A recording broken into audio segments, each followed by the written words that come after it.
She stood in the center of a glittering ballroom, surrounded by 200 of Boston's wealthiest elite. Wearing a dress her sister-in-law had chosen specifically to humiliate her. Her mother-in-law held a microphone. Her husband stood beside his pregnant mistress. And every single person in that room was about to watch her life be destroyed. They called her a thief. They called her a gold digger. They offered her $100,000 to disappear and never come back. What they did not know?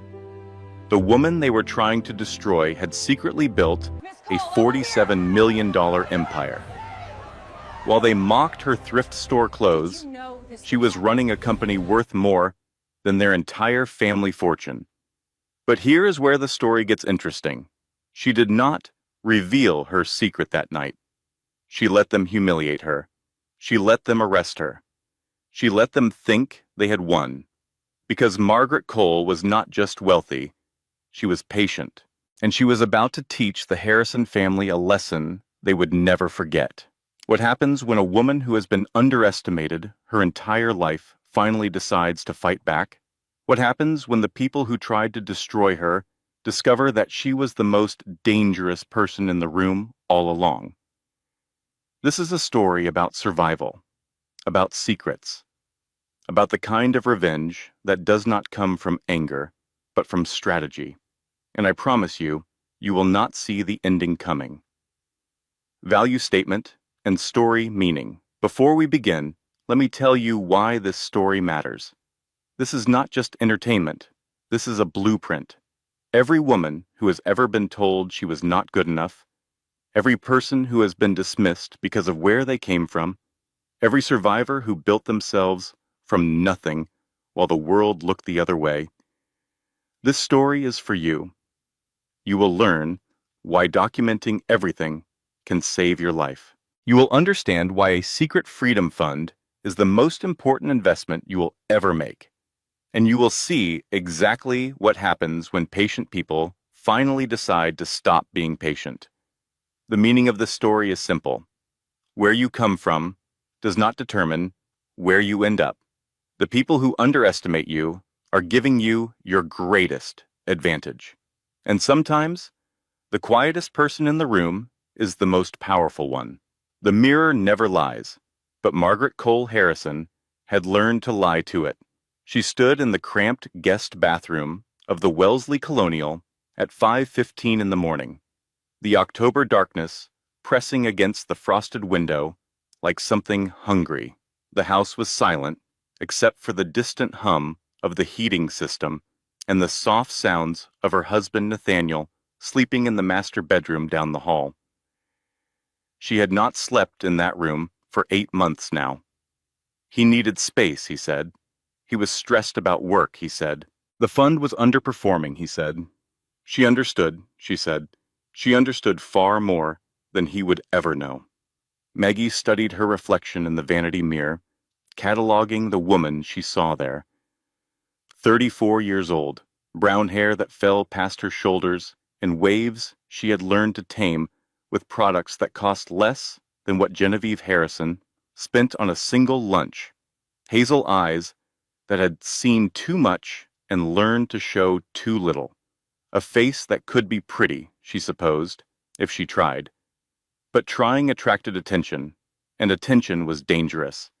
So she applied makeup designed to make her look like she was not wearing any. Foundation that matched her skin exactly. Mascara that lengthened but did not dramatize. Lip color that could pass for natural. The goal was not to enhance. The goal was to disappear. Her third foster mother had taught her that. Janine Whitmore, the one who had lasted almost 2 years before the state moved Maggie again. Janine had been a hairdresser with gentle hands and hard-won wisdom, and she had taken one look at the skinny, frightened 8-year-old, the social worker, deposited on her doorstep, and seen something worth saving. A woman without her own money is a woman without choices, Janine used to say, usually while braiding Maggie's hair before school.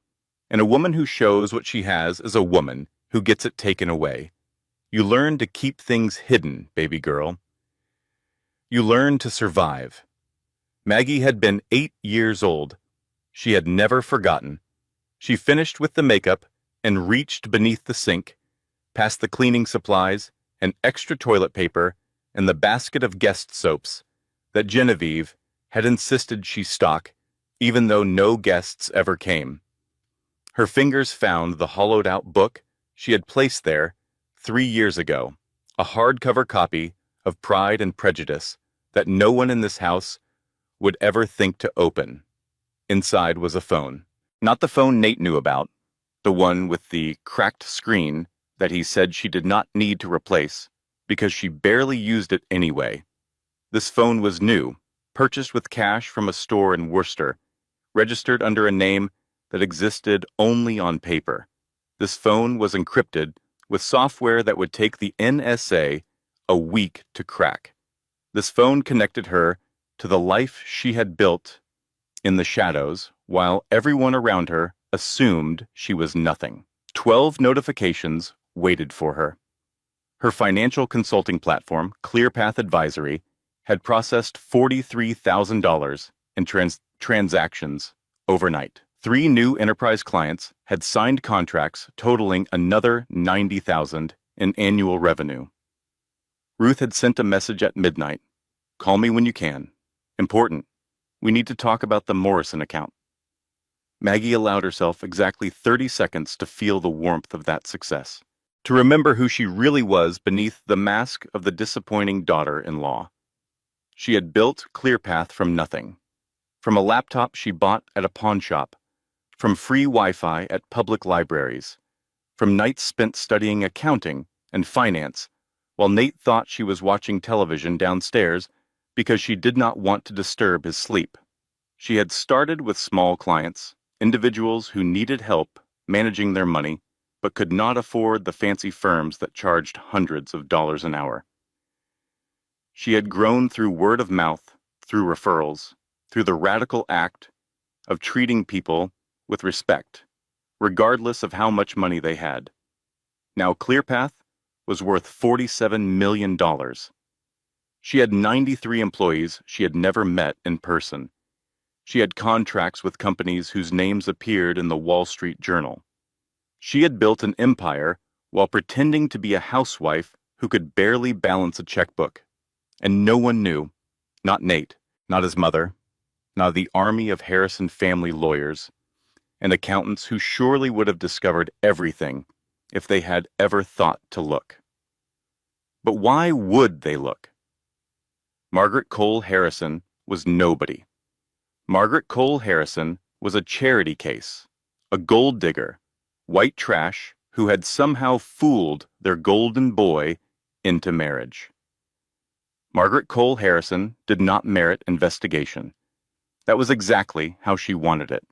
She deleted her browsing history, powered down the phone, and tucked it back into its hiding place. Then she checked her reflection one final time, adjusted a strand of hair that had fallen out of place, and went downstairs to make breakfast for a man who did not love her. The kitchen was her favorite room in the house, though she would never admit that to anyone.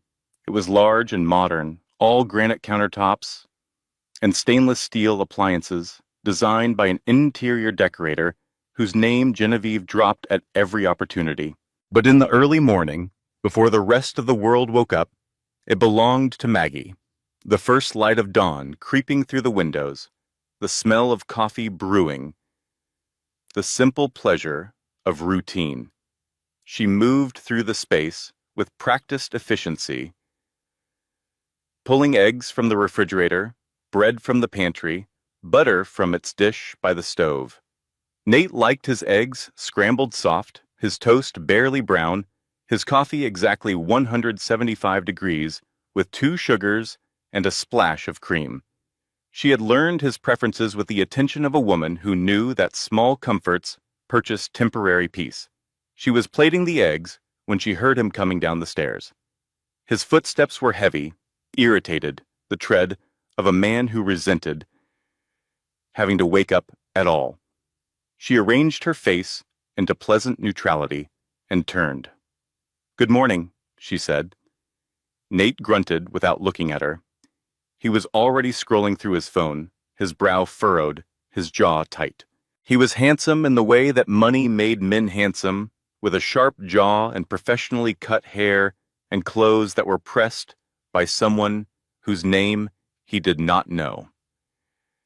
When Maggie had met him 6 years ago at a coffee shop in Cambridge, she had thought his smile was kind. She had thought his interest in her story, her background, her dreams was genuine. She had thought maybe, finally, she had found someone who would see her. She had been wrong about so many things. "The gala is tonight," she said, setting his plate on the table, pouring his coffee into the travel mug he preferred. "Should I meet you there, or are we driving together?" That got his attention. He looked up, and for a moment something flickered across his face. Guilt, maybe, or irritation. With Nate, they had become increasingly difficult to distinguish. "Together," he said, his voice flat. "Mother would have a fit if we arrived separately. She has the press there, photographers, the whole production. She is announcing some new scholarship fund or something." He paused, his eyes traveling over Maggie with the assessment of a man evaluating a purchase he regretted. "Wear something appropriate, okay? This is important. The Ashworth family will be there. Bradley's father controls half the private equity in New England. If we land this investment, it could save." He stopped himself, took a sip of coffee, checked his phone again. "Save what?" Maggie asked, careful to keep her voice light, curious, unthreatening. "Nothing. Just, it is a big deal. Do not embarrass me." "I know," Maggie said. "I have the navy dress. The one from—" Nate's jaw tightened almost imperceptibly. "Not that one. Wear something Chloe picks out. She is coming over this afternoon to help you get ready. She knows what is appropriate for these events." The words landed like small, precise wounds, each one calibrated for maximum damage with minimum effort. Chloe Harrison, Nate's younger sister, had made it her personal mission over the past 5 years to ensure that Maggie never forgot her place in the family hierarchy, which was to say, no place at all. But Maggie had learned long ago that battles were won through strategy, not confrontation. She smiled. "That sounds lovely," she said. "I will text her to confirm." Nate nodded, already returning to his phone, already dismissing her. He grabbed his travel mug and his laptop bag and headed for the door. Then he paused, his hand on the frame, half turning back. "Maggie." "Yes?" He did not look at her. "Just, try tonight. Really try. For me." The door closed behind him. Maggie stood alone in the kitchen that cost more than the trailer park where she had spent her 7th year, and she allowed herself to feel the full weight of what her marriage had become. Then she pulled out her secret phone and called Ruth. Her business partner answered on the first ring, her voice warm and gravelly, and instantly comforting.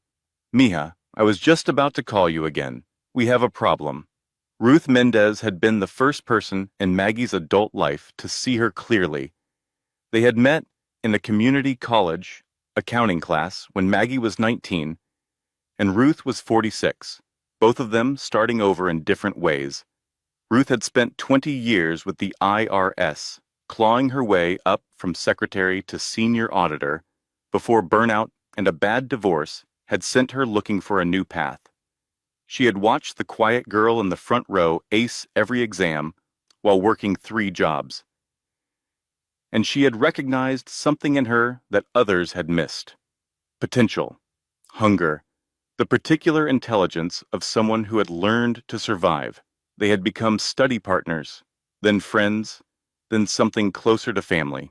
When Maggie started ClearPath, Ruth had been her first hire, her most trusted advisor, the only person in the world who knew exactly how much the quiet housewife from Wellesley was actually worth. "What kind of problem?" Maggie asked, moving to the window to watch Nate's BMW disappear down the tree-lined street. "Someone has been poking around our financials." Ruth's voice was careful, controlled, the tone she used when delivering bad news. "Quiet inquiries. Shell companies requesting information. I traced one of them back to a law firm in Boston. specifically to Whitmore and Associates. Maggie's blood went cold. That is the Harrison family's law firm. I know, that is not possible. She does not know about the business. Nobody knows. I have been so careful. Somebody knows something, Ruth replied. I do not have the full picture yet. The inquiries are oblique. Fishing expeditions, more than targeted investigations. But someone is looking, Mija. And given the timing, I do not think it is a coincidence. The timing. The gala tonight. The way Nate had looked at her this morning. Guilt and irritation fighting for dominance. What do you think is happening? Maggie asked. I think, Ruth said slowly, that something has changed.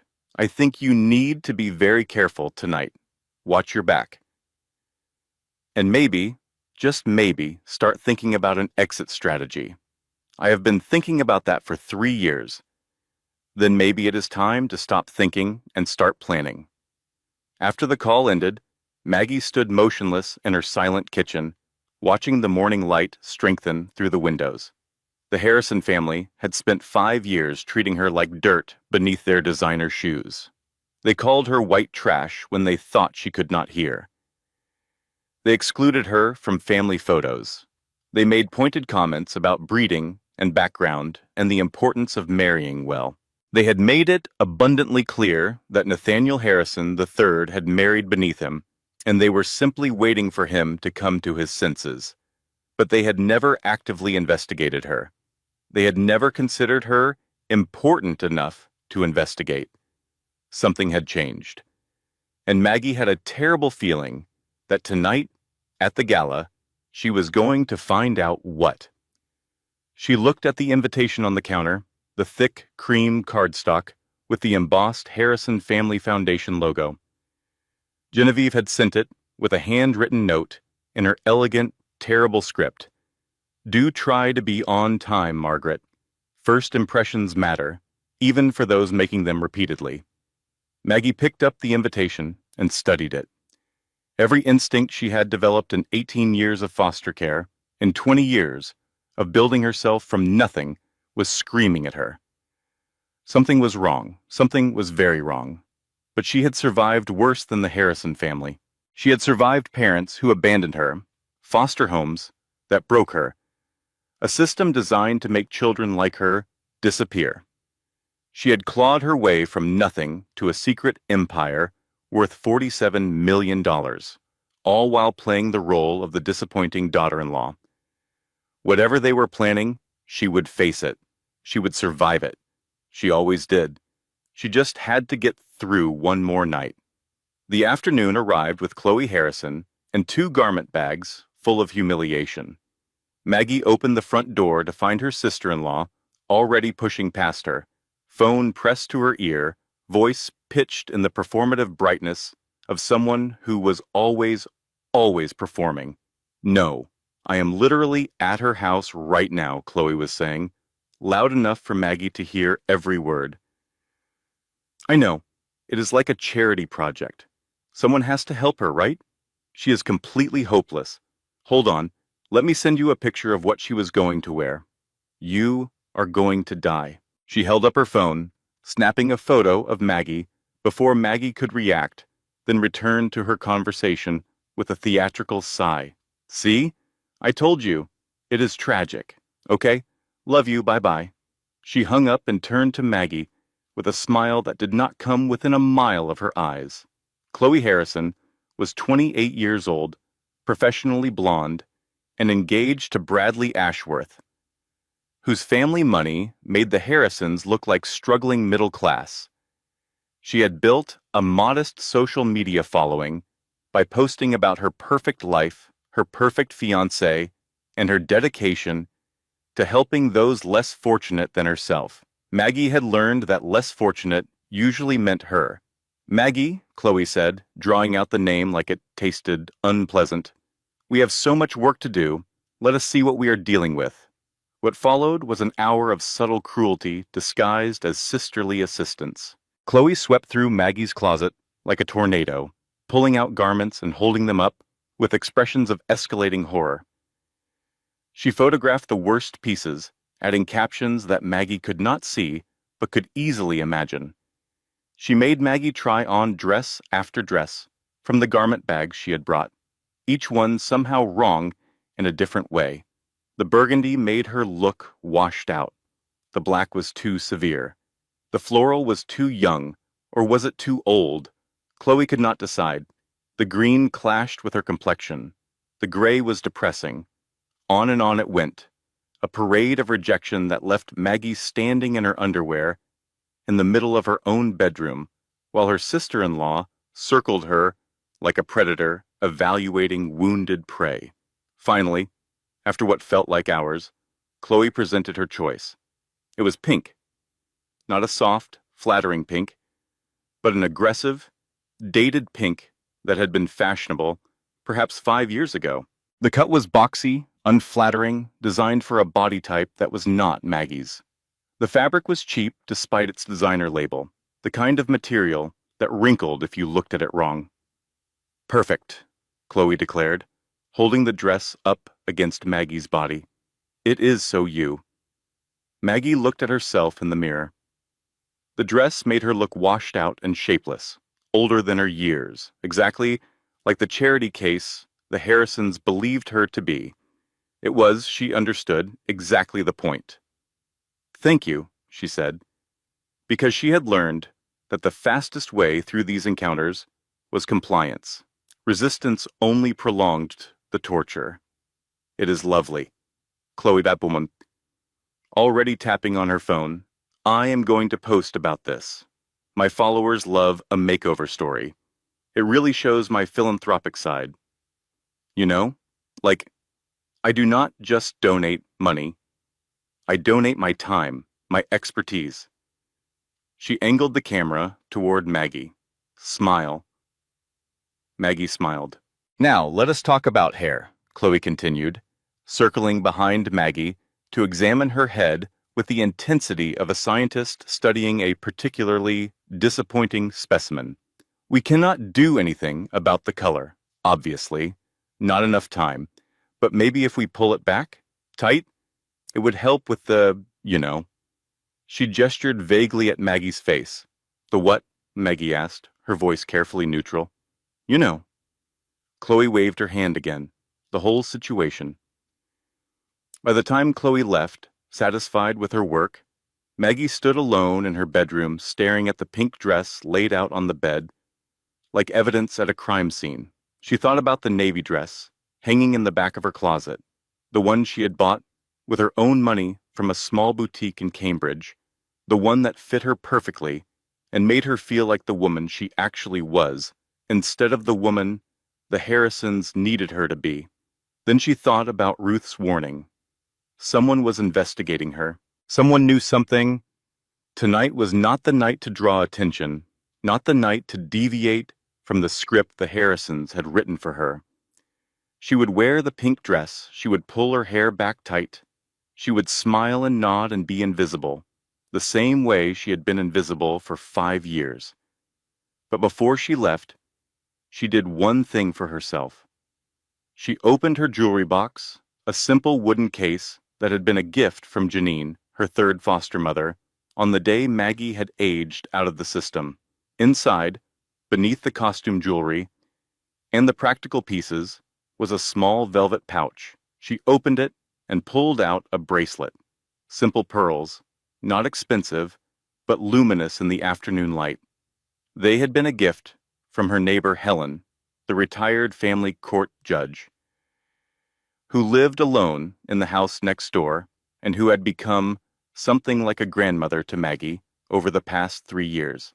Helen Kowalski had noticed Maggie on her first day in the neighborhood, had watched through her window as the young wife struggled to carry groceries from her car while her husband sat inside doing nothing, had made a point of introducing herself, of inviting Maggie over for tea, of listening with the patient attention of someone who had spent 30 years hearing the worst of what families did to each other.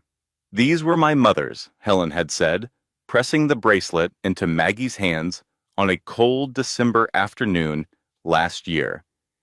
She survived the Depression, 2 bad husbands, and raising 5 children alone.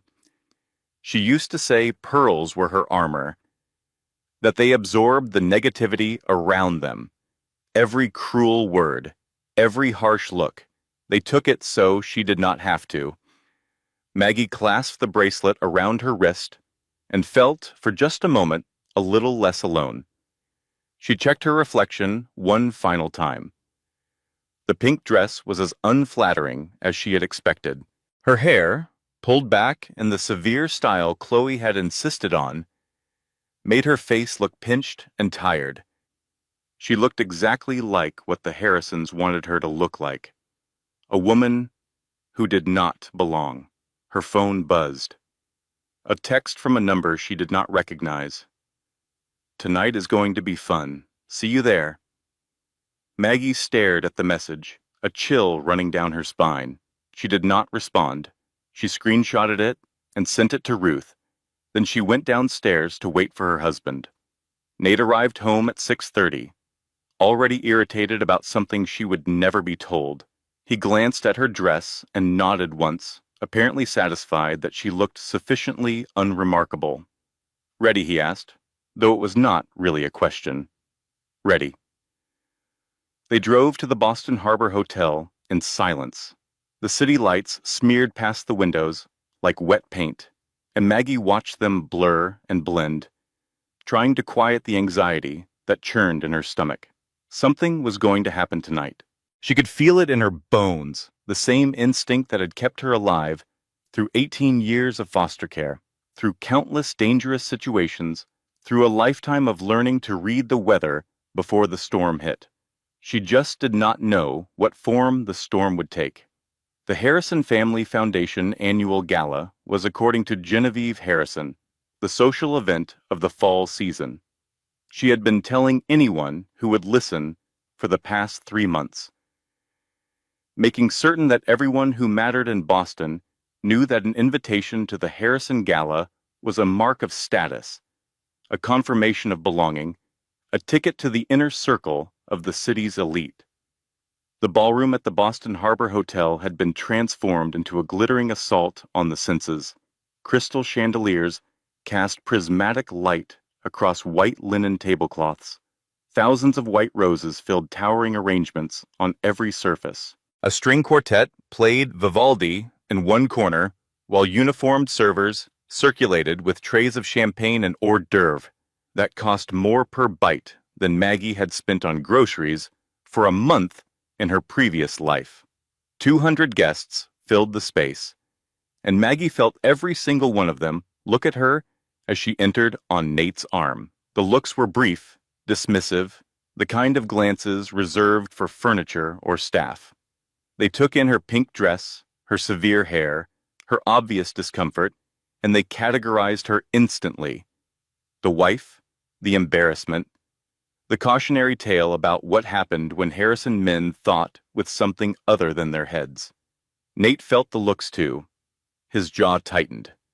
His grip on her elbow became almost painful. "Try to look like you belong," he muttered through a smile he had plastered on for the crowd. "I am trying," she said. "Try harder." And then he was gone, pulled into a cluster of men in dark suits who all had the same firm handshake and the same hungry smile, leaving Maggie standing alone at the edge of the ballroom like a piece of driftwood deposited by an indifferent tide. This was the part she had learned to endure, the isolation, the invisibility. She drifted toward the edges of the room, picking up a glass of water from a passing server, not champagne, never alcohol. She needed her wits sharp, and found a position partially hidden by a towering flower arrangement. From here, she could observe without being observed. It was a skill she had developed in childhood, the ability to watch and wait and understand before anyone noticed she was paying attention. She watched Genevieve Harrison hold court near the stage, resplendent in an emerald green gown that probably cost more than a year of Maggie's foster care stipend. Genevieve was 62 years old, silver-haired and diamond-encrusted, and she moved through the crowd with the absolute certainty of a woman who believed she was the most important person in any room she entered. She watched Arthur Harrison, Nate's father, standing near the bar with a whiskey in his hand and a politician at his elbow. Arthur was softer than his wife, less sharp-edged, but Maggie had learned not to mistake softness for kindness. He had stood by while Genevieve systematically dismantled Maggie's dignity for 5 years. His silence was its own kind of cruelty. She watched Chloe preening for photographs with Bradley Ashworth, her fiancé, showing off the engagement ring that had been the subject of no fewer than 15 social media posts in the past month. Bradley was handsome in a bland, forgettable way, the kind of man who would grow up to look exactly like his father, who stood nearby watching the proceedings with the satisfied expression of a man whose investments were paying off. And she watched the woman near the bar. The woman was watching Nate. She was beautiful in a careful, constructed way, with auburn hair and a dress that managed to be both modest and revealing. She stood slightly apart from the crowd, champagne untouched in her hand. Her entire attention focused on Nate with an intensity that made Maggie's stomach clench. Maggie had seen this woman before, in photographs on Nate's phone that he thought she did not know about, in the soft light of his college yearbook, in the dreamy tone of his voice when he had talked, early in their relationship, about the one who got away, Victoria Pemberton, the college girlfriend. The first love, the woman whose shadow had loomed over Maggie's marriage from the very beginning. And as Maggie watched, Victoria's hand drifted to her stomach, resting there with the particular tenderness of early pregnancy. The blood drained from Maggie's face. She reached for her phone, an instinctive need to document, to analyze, to understand what she was seeing and what it meant. But before she could pull it from her clutch, a hand closed around her elbow. "Margaret." Genevieve Harrison's voice was ice wrapped in silk, pleasant on the surface, but sharp enough to cut. "Come with me. We need to talk." Genevieve led her through the crowd with the grip of a woman who had never been told no.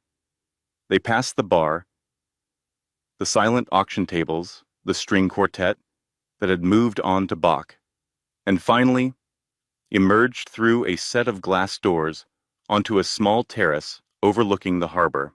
The October air was cold, sharp with salt, and the distant sound of boat horns.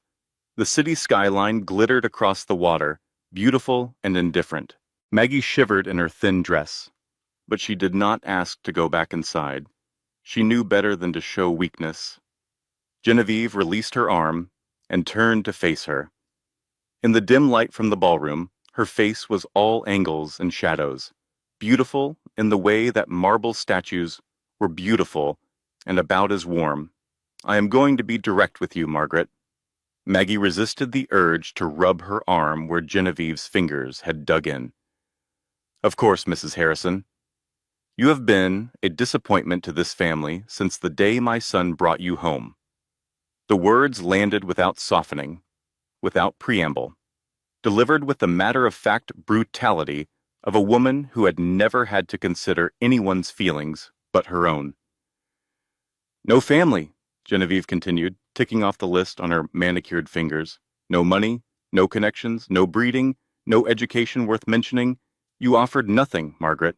Nothing, except whatever temporary physical appeal Nathaniel found in your—" She paused, searching for exactly the right word. "Accessibility. Mrs. Harrison, I do not think this is—" "I am not finished." Genevieve stepped closer, her perfume cloying in the cold air, some French designer scent that probably cost more than Maggie's first car. "I have tolerated you for 5 years because my son has a weakness for projects. Broken things he thinks he can fix. Lost causes he believes he can redeem. It is perhaps his only real flaw. This unfortunate savior complex. I blame myself for a time. Perhaps I was too cold when he was a child. Perhaps he was searching for warmth and inappropriate places. She smiled, a thin expression that did not reach her eyes. But warmth fades, Margaret, and projects lose their appeal. And now I find myself with a daughter-in-law who has become not just an embarrassment, but a liability. Maggie's heart began to pound. This was it. Whatever Ruth had warned her about, whatever the strange text message had hinted at, it was coming. "I do not know what you mean," she said, careful to keep her voice steady. "Oh, I think you do." Genevieve reached into her small beaded clutch and pulled out a folder. "Our family accountant has discovered some irregularities. Money moving in patterns that do not make sense. Withdrawals traced to your personal login credentials. Thousands of dollars, Margaret, disappearing into accounts we cannot identify." She handed over the folder. Maggie opened it with numb fingers. Bank statements. Transaction records. Her login credentials, highlighted in yellow on page after page, tied to withdrawals she had never made, transfers she had never authorized, money she had never touched. "This is not possible," Maggie said, her mind racing. "I did not do this. Someone must have used your login?" Genevieve's voice dripped with false sympathy. How convenient. How very, very convenient. Maggie looked at the documents again, really looked this time, and her blood ran cold. The timestamps. Several of the transactions were dated on days when she had been somewhere else entirely. The amounts were wrong, inconsistent with how the household accounts actually worked. The receiving accounts were listed as unknown, but she could see from the routing numbers that they were domestic, probably local. This was a frame job, a clumsy, obvious frame job. But who would believe her? She was the outsider, the interloper, the gold digger who had married above her station. Her word against the Harrison family's documented evidence. Unless someone had used her credentials on purpose. Unless someone had been planning this for months. Unless Nate. "I did not take any money," Maggie said again, her voice harder this time. "There must be a mistake. These timestamps do not even make sense. This transaction here," she pointed to a line on the second page, "is dated October 3rd. I was at a doctor's appointment on October 3rd. My medical records will prove—" "Your medical records," Genevieve cut in, "will prove nothing. We both know how easy it is to forge timestamps, to create alibis, to construct elaborate explanations for simple crimes." She reached into her clutch again and pulled out a check. Already written, already signed. "I am offering you $50,000, Margaret. Consider it severance, a settlement, enough to start over somewhere far from here." Maggie stared at the check, $50,000. To the Harrisons, it was pocket change. To the woman they thought she was, it should have been a fortune. But Maggie was not the woman they thought she was. "You will take this money," Genevieve continued, her voice hardening. "You will leave tonight, quietly, without a scene. You will file for divorce by the end of the week. We will not press criminal charges. This," she gestured at the folder, "will disappear. You will disappear. And my family can finally begin to heal from your unfortunate presence." Maggie looked at the check. She looked at Genevieve's triumphant, hateful face. She thought about her secret accounts, her hidden business, the $47 million that proved she was more than anyone in this family had ever imagined. She could reveal it all, right now. She could pull out her phone and show Genevieve the balance statements, the client lists, the proof that Margaret Cole Harrison was not a gold digger, but a self-made millionaire who had never needed the Harrison money at all. But something stopped her. Some instinct honed by years of survival. They were setting a trap. They wanted her to react, to fight, to do something that would justify whatever they were planning next.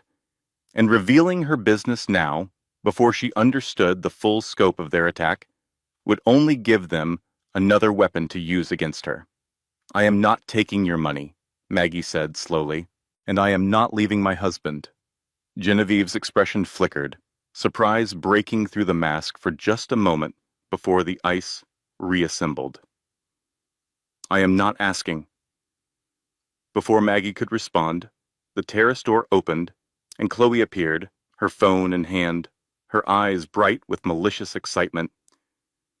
Mother, everyone is waiting. It is time. Genevieve smiled. The expression of a woman who held all the cards and knew it. Perfect timing. She turned back to Maggie. You should come inside, Margaret. You will not want to miss this. The walk back through the ballroom felt like a march to an execution. Maggie scanned the crowd desperately, searching for Nate, hoping against hope that he would see her, would sense something was wrong, would for once in their marriage choose her over his family. She found him near the stage, standing beside Victoria Pemberton, their shoulders almost touching. As Maggie watched, Victoria whispered something in his ear, and he smiled. Their eyes met across the room, Maggie and her husband. She tried to communicate something, anything, a plea for help, a warning of what was coming. He looked away. Genevieve climbed the 3 steps to the small stage, took the microphone from the band leader, and tapped it twice. The feedback whined through the speakers, silencing the crowd with the efficiency of a guillotine. Good evening, everyone, Genevieve said, her voice warm and gracious, the voice of a beloved hostess, a pillar of the community, a woman who had never done anything wrong in her entire perfect life. Thank you all for joining us tonight to celebrate the Harrison Family Foundation and our continued commitment to uplifting those less fortunate. Scattered applause rippled through the crowd. Before we continue with tonight's program, I want to address something personal. Genevieve's gaze found Maggie in the crowd, pinning her in place like a butterfly to a board. As many of you know, my son Nathaniel married a young woman some years ago. A woman from... She paused, letting the silence stretch. Difficult circumstances. The murmuring began. Heads turned. 200 pairs of eyes found Maggie, assessed her, cataloged her, dismissed her. We welcomed Margaret into our family with open hearts, Genevieve continued, her voice heavy with false sympathy. We hope to help her rise above her background, to give her opportunities she could never have achieved on her own. We treated her as one of us. Another pause, another wave of whispers. Sadly, we have recently discovered that our generosity was misplaced. No. This was not happening. This could not be happening. Our family accountant has uncovered evidence that Margaret has been stealing from our household accounts, thousands of dollars over the past year, siphoned away through elaborate schemes designed to evade detection. The gasps were audible now. Maggie could see Chloe at the edge of the crowd, phone raised, filming everything. She could see Arthur Harrison shaking his head in performed disappointment. She could see the senator and the banker and all the other important people recalculating their relationship to the Harrison family, measuring the scandal against the social capital of staying close. We have documentation, Genevieve said. We have proof. We have tried to handle this privately, for Nathaniel's sake, but the time for privacy has passed. She gestured, and Nate stepped forward. He looked serious. He looked sad. He looked like a man whose heart was breaking, and Maggie realized with a sickening lurch that he had practiced this. He had rehearsed this moment in front of a mirror, perfecting the expression of wounded betrayal. I did not want to believe it, Nate said, his voice carrying through the microphone Chloe had handed him. Maggie, I defended you. I trusted you. I thought I knew who you were. He shook his head, the picture of devastated innocence. How could you do this to our family, Nate? Maggie's voice came out as a croak. I did not. You know I did not. The evidence is clear, Genevieve cut in smoothly. However, because we are a family that believes in mercy, We will not be pressing criminal charges. She reached into her clutch and pulled out the check, holding it high for everyone to see. We are offering Margaret $100,000. Enough to start a new life. We only ask that she leave quietly and grant my son the divorce he deserves. The room was spinning. Maggie could feel the weight of 200 judgments pressing down on her, could see the narrative forming in real time. The gold digger caught, the noble family wronged, the magnanimous offer of mercy to someone who did not deserve it. I did not steal anything. Maggie's voice was louder now, cutting through the whispers. This is a lie. Check the timestamps on those transactions. Check the IP addresses. I was not even... And then Victoria Pemberton stepped forward. She emerged from beside Nate with the timing of a Broadway star hitting her mark, her hand resting on her stomach, her eyes glistening with perfectly timed tears. "It is okay, Nate," Victoria said, her voice soft and trembling. "We will get through this together. You do not need her anymore." She looked out at the crowd, at the cameras, at the recording phones. "You have me," she said. "You have us." The implication landed like a bomb. Nate's mistress, Nate's pregnant mistress, standing beside him in public, on stage, in front of 200 witnesses, while his wife was accused of theft and offered a check to disappear. Maggie understood then, with brutal, devastating clarity, what this was. Not just a humiliation, not just a divorce. This was a complete and total annihilation. They had manufactured evidence to make her a criminal. They had paraded Nate's affair in public to make her a victim of her own inadequacy. They had offered her money to make themselves look generous and her look guilty. And they had done it all in front of everyone who mattered in Boston. By morning, the story would be everywhere. By next week, she would not be able to show her face anywhere in the city.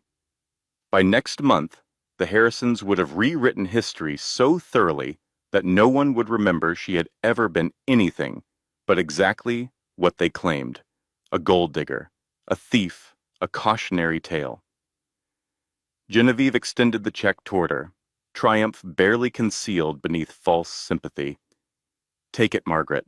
Walk away. While you still can." Maggie looked at the check. She looked at her husband, who would not meet her eyes. She looked at Victoria, whose tears had somehow managed not to smudge her perfect mascara. She looked at 200 faces, waiting for her to crumble, to cry, to prove every terrible thing they had assumed about her.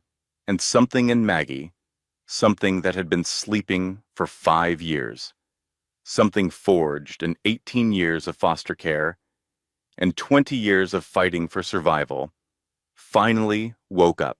She was not going to give them the satisfaction. She opened her mouth to speak, to say something, anything that would shatter the narrative they had constructed. But before she could, she felt hands on her arms. Hotel security.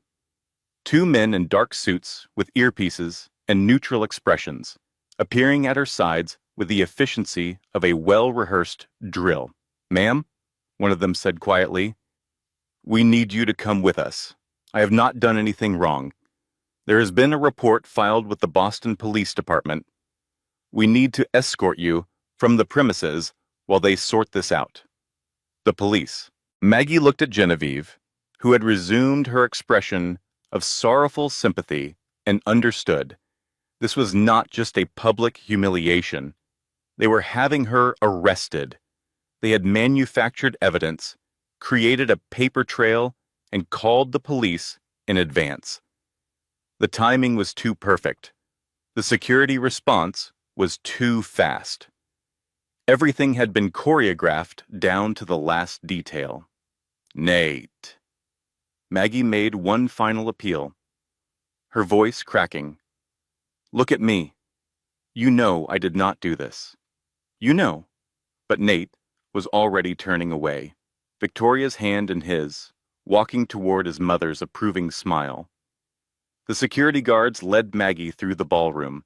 She kept her head high, refusing to give them the satisfaction of seeing her break.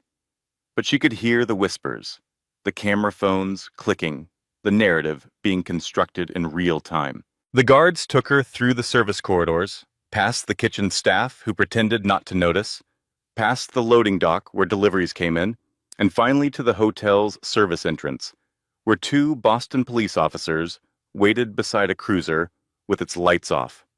"Margaret Harrison?" one of the officers asked. He was young, uncomfortable, like a man who knew something was wrong, but had no authority to stop it. "Yes, we have a warrant for your arrest on charges of embezzlement and theft. You have the right to remain silent. Anything you say can and will be used against you in a court of law." The rest of the Miranda warning blurred together. Maggie felt the cold metal of handcuffs close around her wrists. She felt herself being guided into the back seat of the police car. She felt the last fragments of her carefully constructed life crumbling into dust around her. Through the window, as the car pulled away, she watched the Boston Harbor Hotel grow smaller, its lights glittering with false promise. Somewhere inside, 200 people were returning to their champagne and their gossip, secure in the knowledge that justice had been done.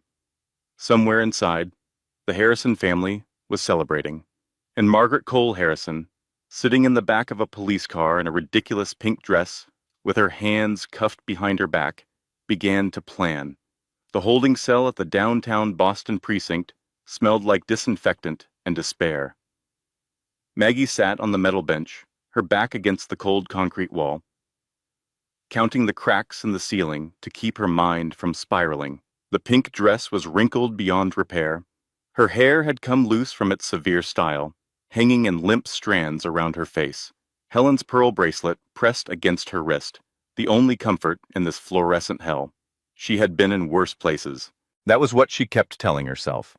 The group home in Tulsa, where 8 girls shared one bathroom and the locks did not work. The emergency shelter in Oklahoma City, where she had slept with her shoes on because anything left unattended disappeared by morning.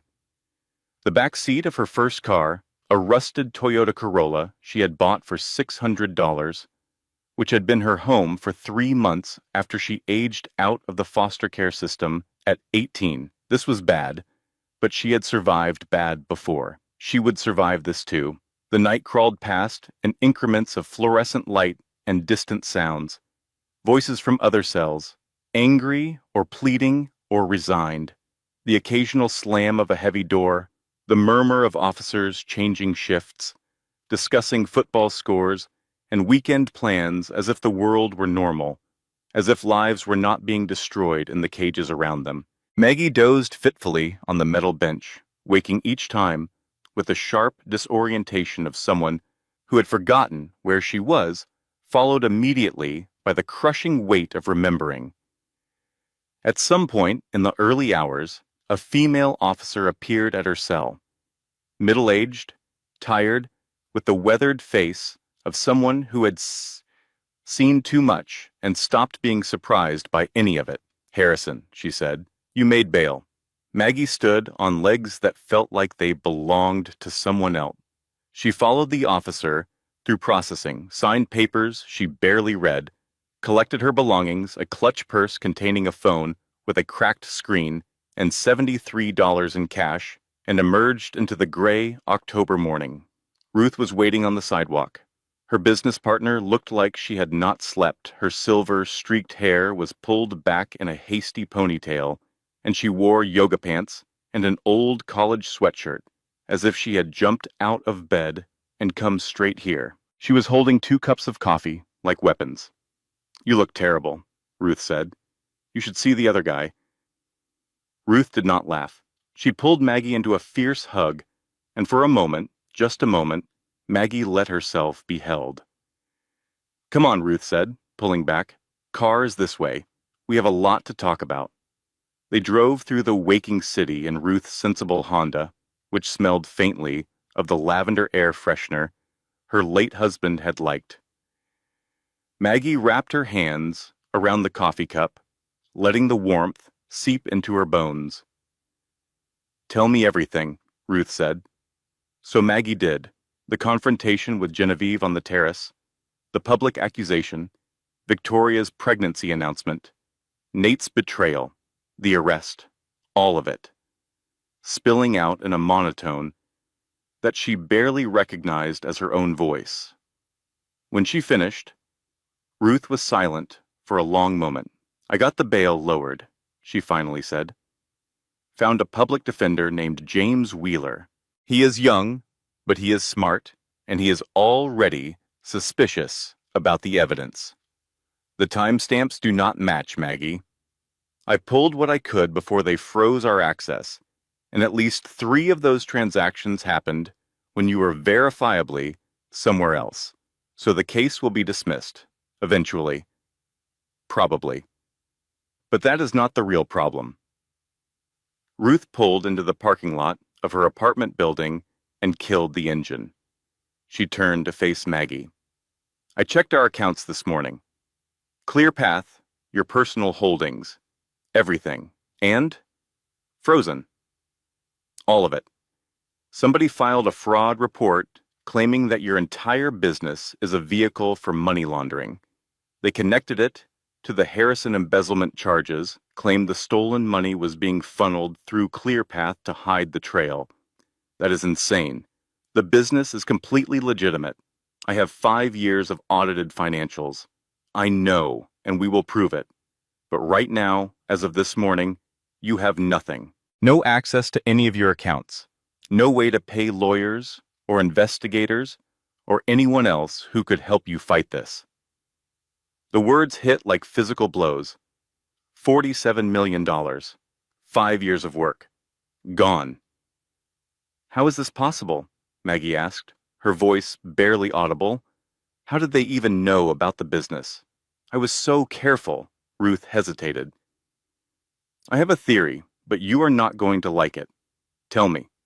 The fraud report includes details that only someone with inside access could know.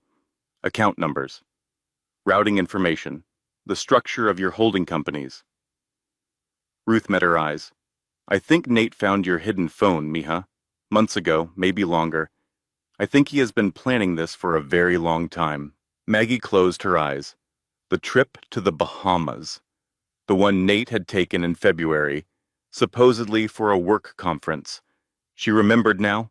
She had noticed her phone in a slightly different position when she retrieved it after he returned.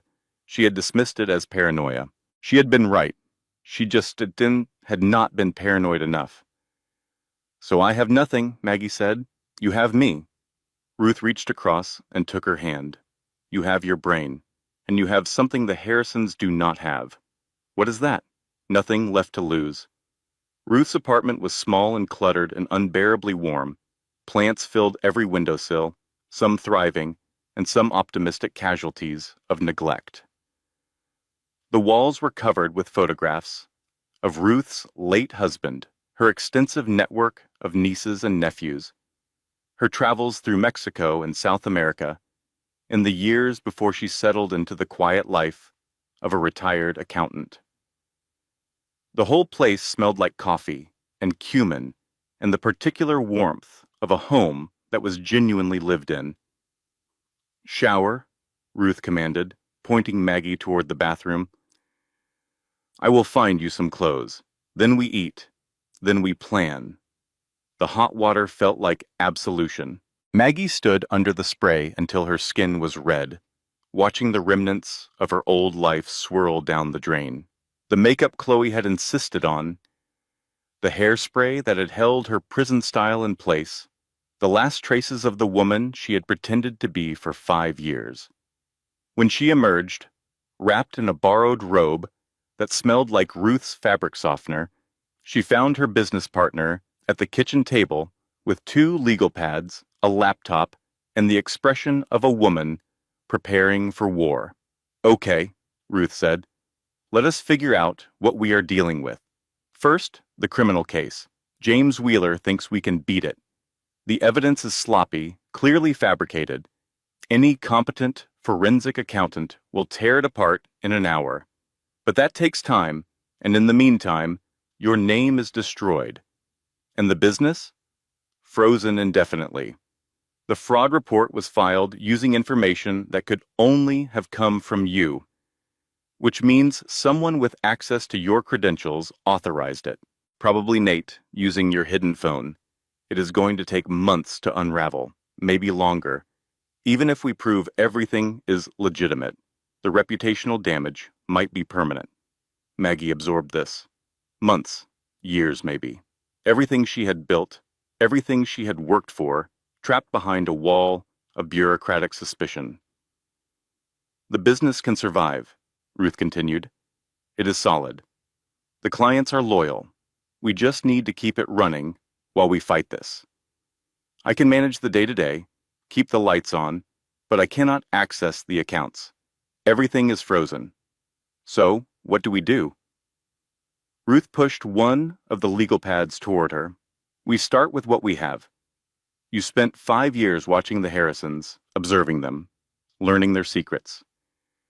Everything you know, every overheard conversation, every suspicious behavior, write it down. We are going to build a case against them, the same way they tried to build a case against you. Except ours is going to be true. Maggie looked at the blank page. 5 years of humiliation. 5 years of being treated like dirt. 5 years of watching and waiting and pretending not to notice. She picked up a pen and started writing. They worked through the morning, through the afternoon, through the evening. Ruth ordered takeout that went cold on the counter. The coffee pot emptied and was refilled 3 times.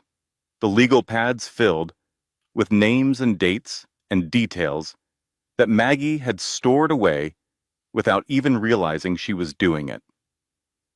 Arthur Harrison's investment fund had been underperforming for years. Maggie had overheard him on the phone once, voice tight, with controlled panic, talking about liquidity problems. The Harrison Foundation's charitable giving numbers never seemed to match the press releases. Maggie had looked at their public filings once out of curiosity, and the math had not added up. Genevieve had a secret. Something from before her marriage.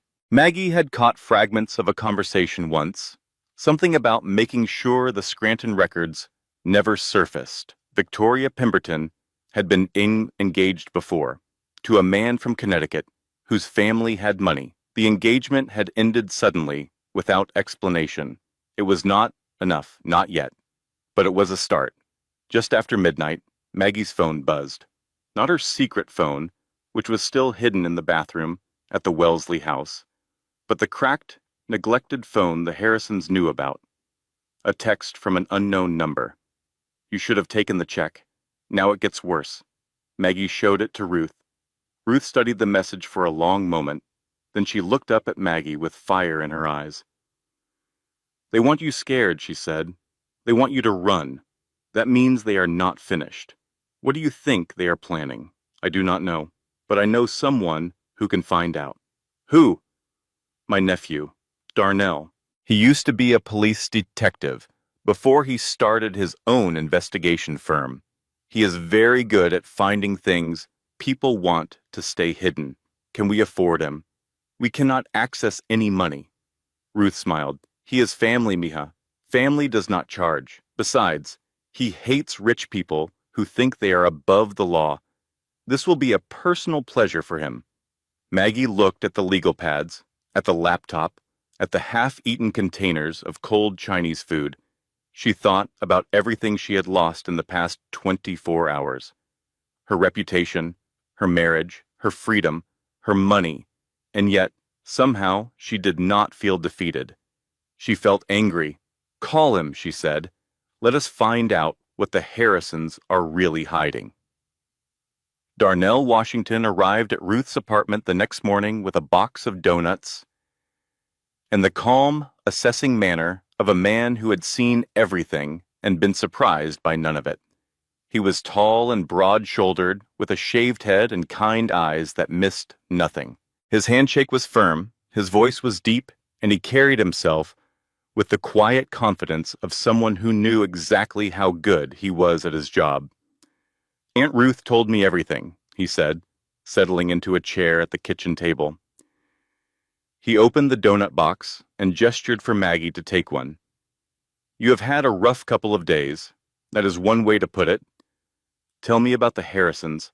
Start from the beginning. Do not leave anything out." So Maggie told him. She started with meeting Nate at the coffee shop in Cambridge, the whirlwind courtship, the quick wedding that his family had opposed from the start. She described 5 years of subtle humiliations, of being made to feel less than, of watching her husband slowly transform from the kind man she thought she married into a stranger who would not meet her eyes. She told him about her business, about the careful walls she had built between her secret life and her visible one. She told him about Ruth's warnings, about the investigation into her finances, about the gala and the accusation and the arrest. Darnell listened without interrupting, occasionally making notes in a small leather journal. When she finished, he was quiet for a long moment. "This is one of the sloppiest frame jobs I have ever seen," he finally said. "The timestamps alone should have gotten this thrown out before it ever became an arrest warrant.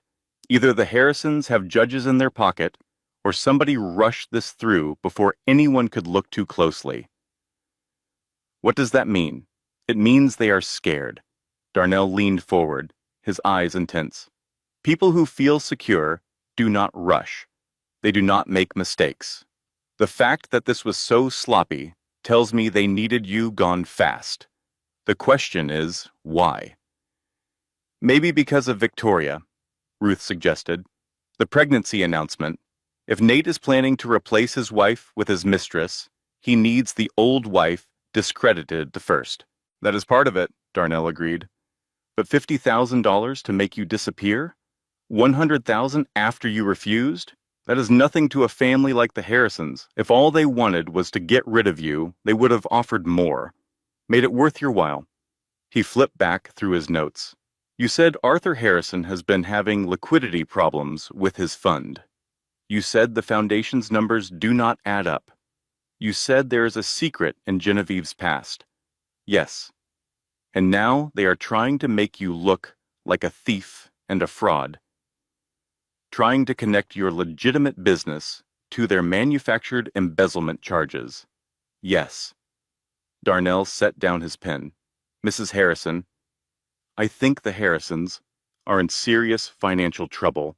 I think they have been hiding it for years, maybe longer, and I think you, accidentally, might have become a threat to that secret." "How?" "I did not know anything about their finances. You did not need to. You married into the family. You had access to the household accounts. If anyone ever looked closely at those accounts, at where the money was really going, they might see things the Harrisons do not want seen." Maggie thought about the bank statements Genevieve had shown her, the transactions attributed to her login. "Money disappearing into accounts we cannot identify," Genevieve had said. But Maggie had not made those withdrawals, which meant someone else had, using her credentials. "You think they have been embezzling?" Maggie said slowly, "and they used my login to cover their tracks. I think it is possible, more than possible, and when they decided to get rid of you, they realized they could use their own crime to frame you for it." "That is insane." "That is desperation," Darnell corrected. "People do crazy things when they are desperate, and if the Harrisons are about to lose everything, they would do anything to find a scapegoat." He stood, tucking his notebook into his jacket pocket. "Give me a week. I am going to dig into everything. The foundation's finances, Arthur's fund, Genevieve's past, Victoria Pemberton's history. By the time I am done, we will know exactly what they are hiding. And then what? Then we decide how to use it." The week that followed was the longest of Maggie's life. She could not leave Ruth's apartment, not without risking being photographed by the reporters who had gotten wind of the story. She could not access her money, could not contact her employees, could not do anything but wait. James Wheeler, the public defender, came by twice to update her on the criminal case. He was young, barely 30, with rumpled suits and an earnest intensity that reminded Maggie of herself at that age. "The evidence is garbage," James said during his second visit, spreading documents across Ruth's kitchen table. "Half of these transactions have timestamps from when you were verifiably somewhere else. Your medical records, your credit card receipts, the GPS data from your phone, they all show you could not have made these withdrawals. So the case will be dismissed? Eventually. But Maggie, you need to understand something. The Harrisons have good lawyers, expensive lawyers. They are going to fight every motion, delay every hearing, drag this out as long as possible. Even if we win, it could take months, years. Why? If they know they are going to lose? Because the longer this goes on, the more your reputation suffers. By the time you are cleared, the story will be old news. Nobody will care about the exoneration. They will only remember the accusation." It was, Maggie realized, exactly the point. The Harrisons did not need to convict her. They just needed to destroy her. And they were succeeding. The news coverage was relentless. Every day brought new stories, new angles, new reasons for strangers to hate her. Margaret Harrison, the gold digger who stole from the family that welcomed her. Margaret Harrison, the ungrateful wife who repaid kindness with theft. Margaret Harrison, whose own husband had to stand before Boston society and reveal her crimes. The narrative was set. The verdict was already rendered. All that remained was the paperwork. On the seventh day, Darnell returned.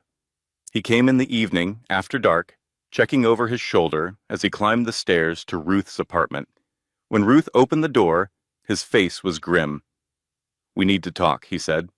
They sat around the kitchen table, the same table where Maggie had poured out her life story a week ago. Darnell opened his briefcase and began pulling out folders, photographs, documents that spread across the surface, like evidence at a trial. "I found it," he said. "Everything. And it is worse than I thought." He started with the Harrison Foundation. They have been embezzling from their own charity for at least 5 years.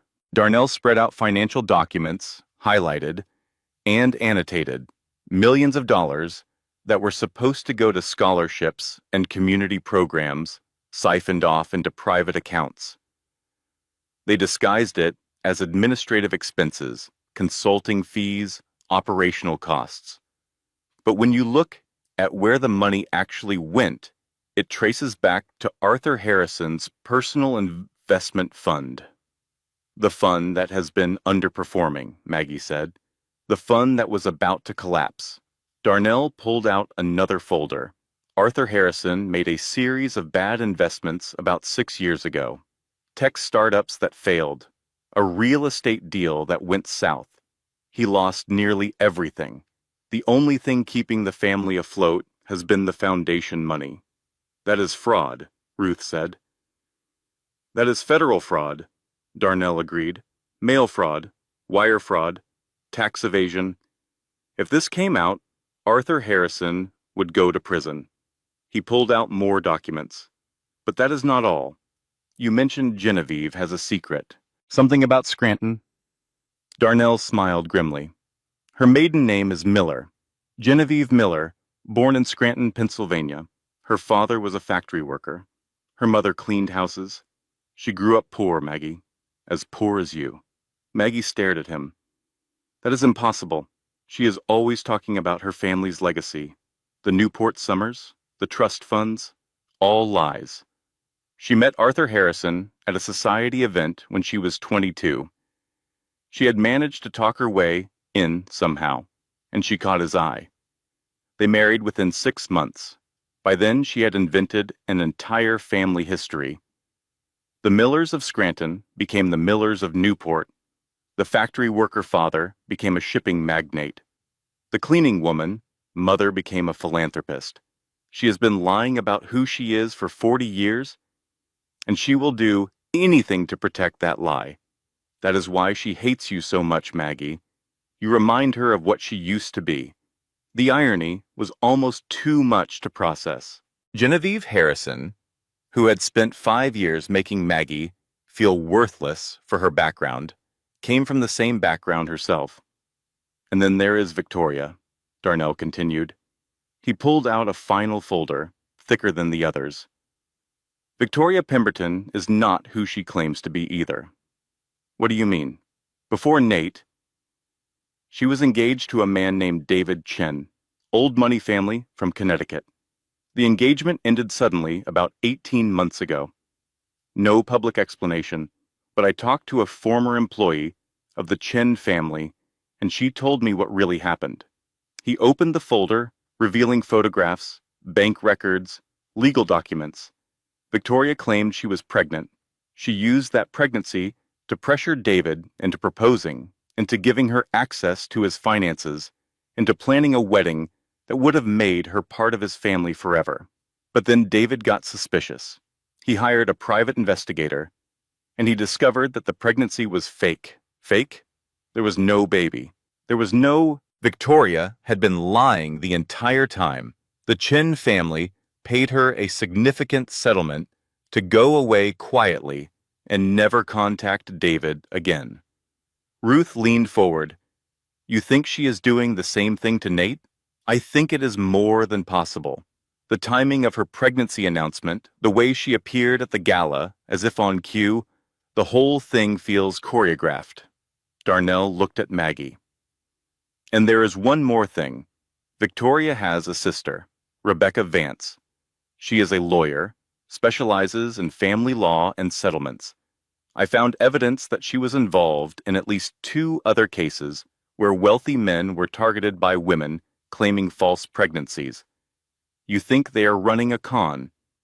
I think they have been running a con for years. And I think the Harrisons, in their desperation to get rid of you and clean up Nate's mess, have allied themselves with someone who is playing a longer game than they realize. Maggie looked at the evidence spread across the table. Foundation fraud, foundation, identity lies, pregnancy scams, the complete destruction of the family that had tried to destroy her, packaged neatly in manila folders. What do I do with this? She asked. That, Darnell said, is up to you. But Maggie, if you go public with this, you will not just hurt the Harrisons. You will destroy them. Genevieve, Arthur, Chloe, and probably Victoria, and whoever that baby belongs to, if there even is a baby. This is nuclear option territory. There is no going back. Maggie closed her eyes. She thought about 5 years of cruelty. She thought about the gala, the accusation, the handcuffs cold around her wrists. She thought about her business frozen, her reputation destroyed, her future in ruins. And she thought about Janine, her foster mother, the woman who had taught her that survival was not the same as revenge. I need to think, Maggie said. I need time. You do not have much time, Darnell warned. The Harrisons are not going to stop. They are going to keep coming until they have finished what they started. I know. But if I become like them, if I use their tactics, if I destroy without caring who gets caught in the crossfire, then I become exactly what they said I was. And I am not that person. She gathered the folders and stood. I am not going to make this decision tonight. But I will make it. And when I do, it will be the right one. For me. Not for revenge. Darnell nodded slowly. You are stronger than they think you are. I know, Maggie smiled. The first real smile she had managed since the gala. That is why they are going to lose. 3 weeks after the gala, the criminal case against Maggie collapsed. It happened in a courtroom that smelled like old paper and floor wax, before a judge named Caroline Morrison, who had spent 30 years developing a very low tolerance for wasted time. James Wheeler presented his evidence methodically, systematically destroying every piece of documentation the prosecution had submitted. Bank records with impossible timestamps, transaction logs that contradicted basic geography. A supposed confession email sent from an IP address that traced to a hotel in the Bahamas when Maggie was verifiably attending a doctor's appointment in Boston. Judge Morrison listened with growing irritation, her pen began tapping against her desk with increasing force. "Mr. Prosecutor," she finally interrupted, "is this the best evidence the state has?" The assistant district attorney, a young woman who had clearly been handed a case no one else wanted, looked like she wanted to sink through the floor. "Your Honor, we were given these materials by the complainant's legal representatives. We had no reason to believe." "You had no reason to verify." Judge Morrison's voice could have frozen lava. "You had no reason to confirm that evidence in a criminal case was actually legitimate before presenting it in my courtroom." The prosecutor had no answer. "This case is dismissed," Judge Morrison declared. "Furthermore, I am referring this matter to the State Attorney General's office for investigation into potential prosecutorial misconduct and the filing of false evidence." She looked at Maggie, her expression softening slightly. "Mrs. Harrison, I apologize on behalf of this court. You should never have been arrested. You should never have spent a night in a holding cell. Someone manufactured evidence against you, and that someone should face consequences. I hope you will consider consulting with an attorney about your options." "Thank you, Your Honor," Maggie managed to say. Outside the courthouse, Ruth was waiting with coffee and the first genuine smile Maggie had seen from her in weeks. "We did it," James Wheeler said, shaking Maggie's hand. "You are free. The charges are dismissed." But even as Maggie accepted the congratulations, even as she let herself feel a moment of relief, something nagged at the back of her mind. It was too easy. The Harrisons had resources, connections, the best lawyers money could buy. Why had they presented such sloppy evidence? Why had they made it so easy to debunk? Her phone buzzed. A news alert. "Harrison family releases statement on dismissed case." Maggie opened the link with fingers that had gone cold. "The Harrison family is disappointed by today's ruling," the statement read. "While we respect the court's decision, we remain convinced of the validity of our concerns and will be pursuing the matter through civil channels. Our hearts go out to our son, Nathaniel, who continues to struggle with the betrayal of trust that led to this unfortunate situation. We ask for privacy during this difficult time. They were not done. The criminal case was just the opening salvo. Now came the Civil War." Ruth read the statement over her shoulder. "This is not over." No, it is not. That night, Victoria Pemberton gave an interview. Maggie watched it at Ruth's apartment, her hands wrapped around a mug of tea that had gone cold long ago. Victoria sat in a soft-lit living room that Maggie recognized as the Harrison townhouse in Back Bay. She wore a flowing white dress that emphasized her pregnancy, and her hair was arranged in soft waves that framed her face with careful vulnerability. "I did not want any of this," Victoria said, her voice trembling with practiced emotion. "Nate and I reconnected after his marriage had already fallen apart. We did not plan for this," she gestured to her stomach. "But this baby is a blessing, and I just want to protect my family." The interviewer, a woman with perfect hair and practiced sympathy, leaned forward with grave concern. "There have been reports that the first Mrs. Harrison has made threats against you. Can you speak to that?" Victoria's eyes filled with tears. Perfect, crystalline tears that somehow did not smudge her mascara. "She has called me, multiple times, saying terrible things, threatening things." She paused to dab at her eyes with a tissue. "I was so frightened that I filed a police report. I do not know what she is capable of. I just want my baby to be safe." Maggie stared at the screen. She had never called Victoria. She did not even have her number. The accusation was completely fabricated, just like the embezzlement evidence, just like everything else. But it did not matter. The narrative was set. The sympathetic mistress protecting her unborn child. The unhinged ex-wife driven to threats and violence. The noble Harrison family, victimized again. They are building toward something, Ruth said quietly. This interview, the civil suit, they are creating a paper trail. For what? Ruth looked at her with troubled eyes. I do not know, but whatever it is, we need to be ready. The next 2 weeks proved Ruth right. The civil lawsuit arrived first, a thick packet of documents that accused Maggie of fraud, breach of fiduciary duty, intentional infliction of emotional distress, and half a dozen other charges.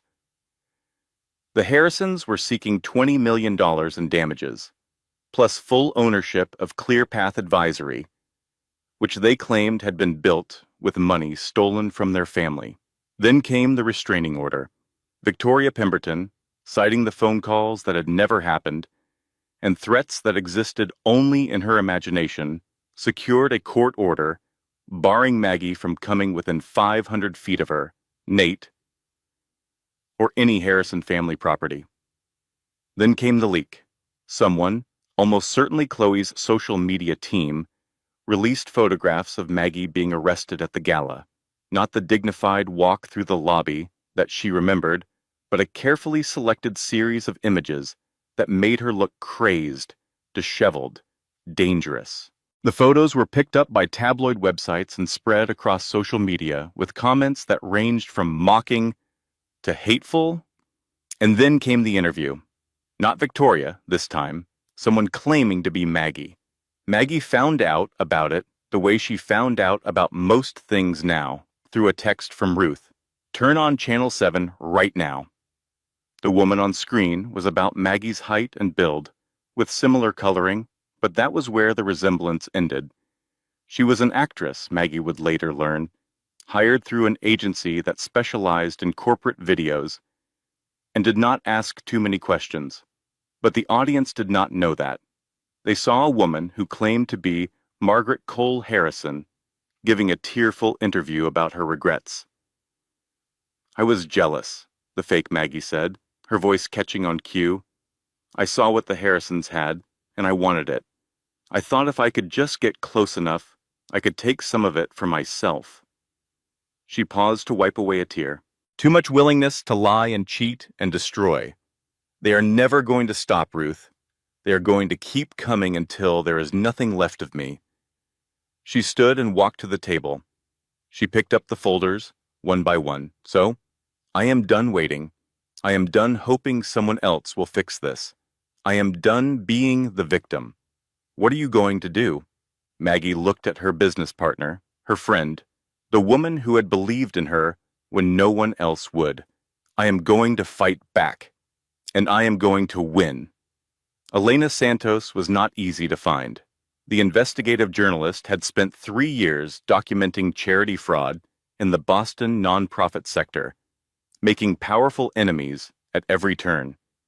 She had been sued, threatened, and blackballed from mainstream media outlets, which was why she now operated independently, publishing her investigations on a subscription-based platform that had built a loyal following of people who valued truth over access.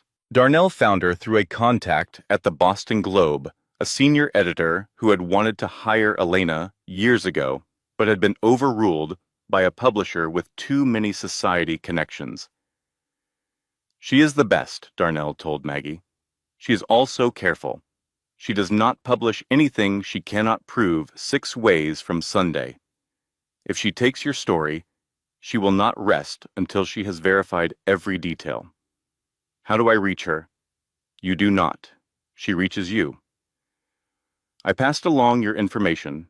If she is interested, she will make contact. 3 days later, Maggie received a text from an unknown number. Coffee. Tomorrow. 3 p.m. Blue Moon Cafe, Somerville. Come alone. The Blue Moon Cafe was a cramped, cluttered space filled with mismatched furniture and the smell of burnt espresso. Elena Santos was already there when Maggie arrived, sitting in a corner booth with a laptop open in front of her, and a look of assessment in her dark eyes. She was younger than Maggie had expected, maybe 35, with short black hair and the kind of face that could disappear into a crowd when needed. She wore jeans and a plain sweater, nothing memorable, nothing that would draw attention. "Sit," Elena said, "and do not look around. Just act like we are friends having coffee." Maggie sat. "I know who you are," Elena continued, keeping her voice low. "I know what happened at the gala. I know about the arrest, the charges, the dismissal. I have read the civil complaint. I have seen the fake interview." She paused. "And I know that everything they are saying about you is a lie." "How do you know that?" "Because I have been investigating the Harrison Foundation for 2 years. Elena's smile was thin and sharp. "I knew there was fraud. I just could not prove it. They are good at covering their tracks. Their lawyers are better at threatening anyone who gets too close." She leaned forward. "But you were inside. You had access. And now you have a reason to talk." Maggie hesitated. "And if I do talk, what happens? I verify everything independently.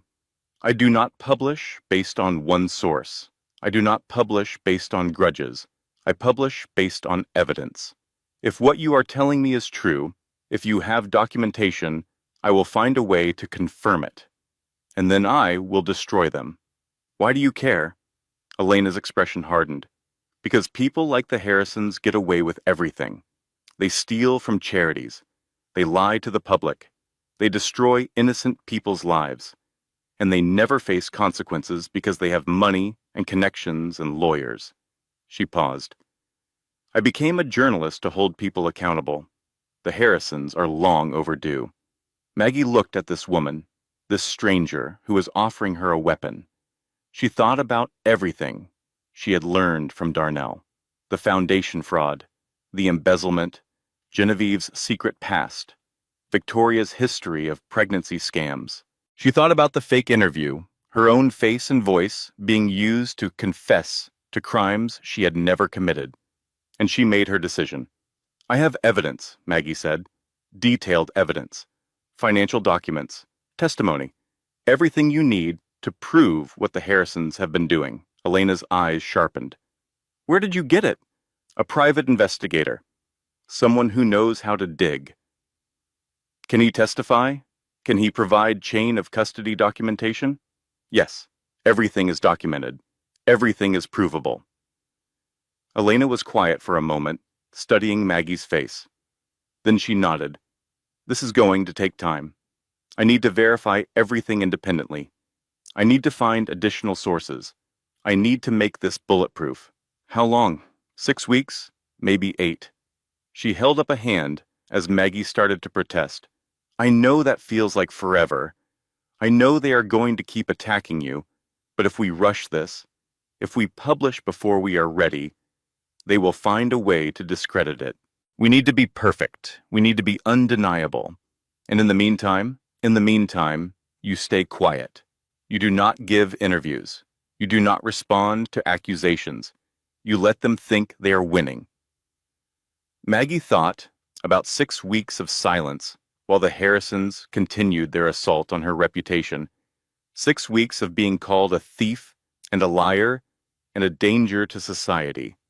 6 weeks of watching her life be destroyed while she did nothing.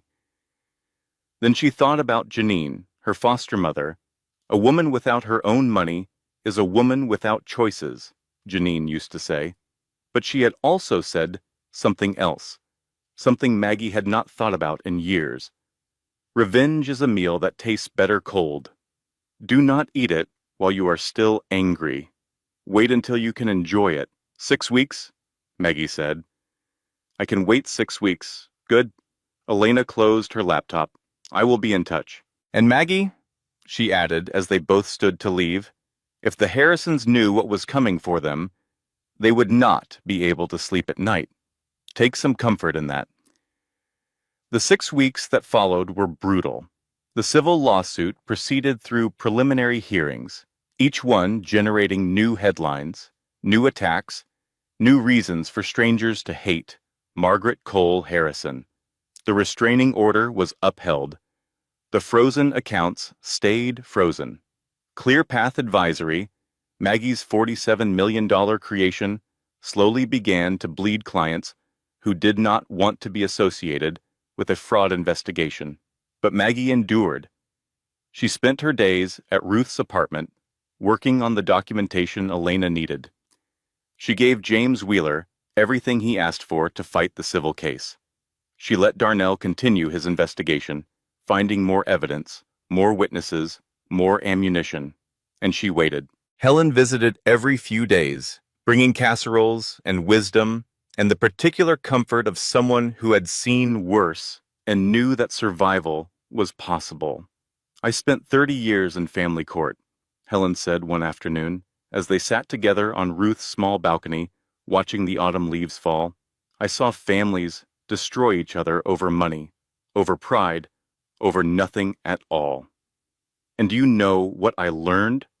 What? The ones who won were never the ones who fought the hardest. They were the ones who knew when to fight and when to wait. They were the ones who understood that patience is not weakness. It is strategy." "I am tired of being patient," Maggie admitted. "I am tired of watching them win. They have not won. They think they have won. That is not the same thing." Helen patted her hand. "Your time is coming, Margaret. I promise you that." The call came exactly 6 weeks after the coffee shop meeting. "It is done," Elena said. "Everything is verified. Everything is documented. The story runs tomorrow. Tomorrow, there is a gala. The Harrison Foundation Winter Gala. I thought it would be poetic." Maggie felt something shift inside her, something that had been coiled tight for months finally beginning to release. "What happens now?" "Now," Elena said, "you decide if you want to watch." The Harrison Family Foundation Winter Gala was meant to be a triumph. Genevieve had been planning it for months, a celebration of the family's resilience, a demonstration that the unpleasantness with the first Mrs. Harrison had been handled and could now be forgotten. 500 guests would fill the Four Seasons ballroom. The engagement of Chloe to Bradley Ashworth would be formally announced. The Foundation's newest initiatives would be unveiled. The Harrison name would be restored to its proper place in Boston society. Maggie entered through the service entrance an hour before the event began. She was alone, dressed in the navy blue dress that Chloe had mocked months ago, Helen's pearls around her throat. She had a press credential that Elena had arranged, identifying her as an assistant for a Boston lifestyle publication that no one would think to question. She found a position near the back of the ballroom, partially hidden by a towering flower arrangement, invisible by design. The same position she had occupied at the gala where her life had been destroyed. The same position she had occupied for 5 years of her marriage. But she was not the same woman, not anymore. The guests arrived in waves, glittering in their designer gowns and tailored suits, air-kissing and champagne toasting, performing the rituals of wealth and privilege with the ease of long practice. Maggie watched them with a detached assessment of a scientist observing a foreign species. She saw Genevieve Harrison, resplendent in silver and diamonds, holding court near the stage with the confident grace of a woman who believed she had won. She saw Arthur Harrison, ruddy-faced, from whiskey, laughing too loud at something a senator had said.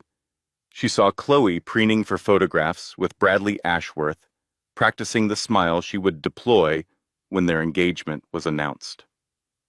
And she saw Nate. Her husband, her former husband, stood at the edge of the crowd with Victoria on his arm. He looked thinner than she remembered, his face drawn, his smile not quite reaching his eyes. He was playing a role, Maggie realized, the same way she had played a role for 5 years, the same way they had all been playing roles. None of it was real. It never had been. At 8:45, Genevieve took the stage to begin the evening's program. "Ladies and gentlemen," she said into the microphone, her voice warm and gracious and completely false, "welcome to the Harrison Family Foundation Winter Gala. We are so grateful to have you here tonight to celebrate our continued commitment to uplifting our community and supporting those in need." Applause rippled through the crowd. "This has been a challenging year for our family," Genevieve continued, her expression taking on a practiced sadness. "We have faced trials that tested our faith and our resilience, but we have emerged stronger, more united, more committed than ever to the values that have guided the Harrison family for generations." More applause, murmurs of approval. "Tonight, I am proud to announce—" She stopped, frowned. Someone in the crowd had pulled out a phone, then another, then a dozen. A murmur rippled through the room, growing louder. Heads bent together, eyes widened. "What is happening?" Genevieve demanded, her composure cracking. "What is going on?" And then the giant screens behind the stage, which had been displaying the Harrison Foundation logo, flickered and changed. Elena Santos appeared on screen. "Good evening," she said, her voice calm and professional. "I am Elena Santos, investigative journalist. For the past 2 months, I have been investigating the Harrison Family Foundation. What I have discovered is a pattern of fraud, embezzlement, and cover-up spanning more than a decade." The ballroom erupted. Genevieve lunged toward the AV booth, screaming for someone to turn it off, but it was too late. The broadcast was streaming live on Elena's platform. Every major news outlet had been alerted. Within minutes, it would be everywhere. "The Harrison Foundation has diverted more than $12 million from charitable donations into private accounts," Elena continued on screen. Documents flashed behind her, highlighted and annotated, the meticulous evidence of years of theft. "We have obtained bank records, internal communications, and testimony from former employees documenting systematic fraud." In the ballroom, Arthur Harrison had gone white. He grabbed the back of a chair for support, his mouth opening and closing wordlessly. "But the financial fraud is only part of the story," Elena said. "The Harrison family has also engaged in a coordinated campaign to destroy the reputation of Nathaniel Harrison's first wife, Margaret Cole Harrison." The screenshots appeared. The manufactured bank records with their impossible timestamps, the communications about creating evidence, the invoice from the talent agency that had hired the actress to give the fake interview. Everything Darnell had found, verified and documented and now displayed for the world to see. Genevieve Harrison was screaming now, actually screaming, clawing at the technicians who could not or would not turn off the screens. Chloe was sobbing in Bradley's arms, mascara running down her face. Arthur had collapsed into a chair, his hand pressed to his chest. "Perhaps most shocking," Elena continued, "is the truth about Genevieve Harrison herself." A photograph appeared on screen, young, black and white, showing a teenage girl in front of a modest house with a factory visible in the background. Genevieve Miller was born in Scranton, Pennsylvania. Her father was a factory worker. Her mother was a cleaning woman. She reinvented herself when she married Arthur Harrison in 1985, creating a false family history that she has maintained for 40 years. The gasps in the ballroom were audible, even over Genevieve's screaming. This was not just fraud. This was social annihilation. Everything Genevieve had built, everything she had pretended to be, exposed as a lie. Finally, Elena said, "There is the matter of Victoria Pemberton." Victoria, who had been standing frozen beside Nate, made a sound like a wounded animal. "Our investigation has revealed that Ms. Pemberton has a history of targeting wealthy men with false pregnancy claims. We have documented at least 4 previous incidents, including a pattern of behavior involving her sister, attorney Rebecca Vance. Photos appeared, court records, settlement documents, the complete dossier on Victoria's history of fraud, DNA testing of any children resulting from Ms. Pemberton's relationship with Nathaniel Harrison is strongly recommended, Elena concluded. This investigation is ongoing. Federal authorities have been notified. The screen went dark. For a moment, the ballroom was completely silent. 500 people stood frozen, processing the destruction of everything they had believed about the family that had invited them here tonight. Then the chaos began. People ran for the exits, desperate to distance themselves from the scandal. Reporters appeared from nowhere, cameras flashing, microphones extended toward anyone who would talk. Arthur Harrison was on the floor, paramedics rushing toward him. Chloe was being dragged away by a furious Bradley Ashworth Sr., their engagement obviously over before it had been announced. And in the center of it all, Nate stood alone. Victoria had fled the moment her face appeared on screen. The Harrisons were occupied with their various collapses. The guests who had been so eager to celebrate with him were now refusing to meet his eyes. He turned slowly, scanning the crowd with the desperate expression of a drowning man searching for a lifeline. And he found Maggie. Their eyes met across the ruined ballroom. He looked at her, really looked, and she watched the understanding dawn on his face. She had done this. She had brought down everything. Maggie walked toward him, moving through the chaos with the calm of someone who had already survived the worst and knew that nothing could touch her now. She stopped in front of him. "You said I was not good enough," she said, her voice quiet but caring in the sudden hush around them. "You said I was an embarrassment.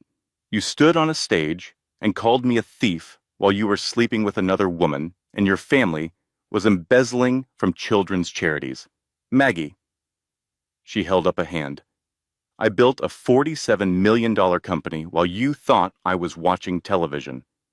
I employed 93 people. I helped hundreds of small business owners manage their finances, and the whole time, you and your family treated me like I was worthless." She looked around the ballroom at the ruins of the Harrison Empire. "This is what worthless looks like," she said. "This is what happens when you underestimate someone." She turned and walked away. Nate called after her, his voice cracking. "Maggie, please." She did not look back. Outside, Ruth was waiting with the car. Maggie climbed in and let the door close behind her, sealing out the chaos and the cameras and the wreckage she had created. "How do you feel?" Ruth asked. Maggie thought about it. She thought about 5 years of cruelty. She thought about the gala where her life had ended and the gala where she had returned to end theirs. She thought about everything she had lost and everything she had found. "I feel," she said slowly, "like I can finally breathe." The aftermath was swift and merciless.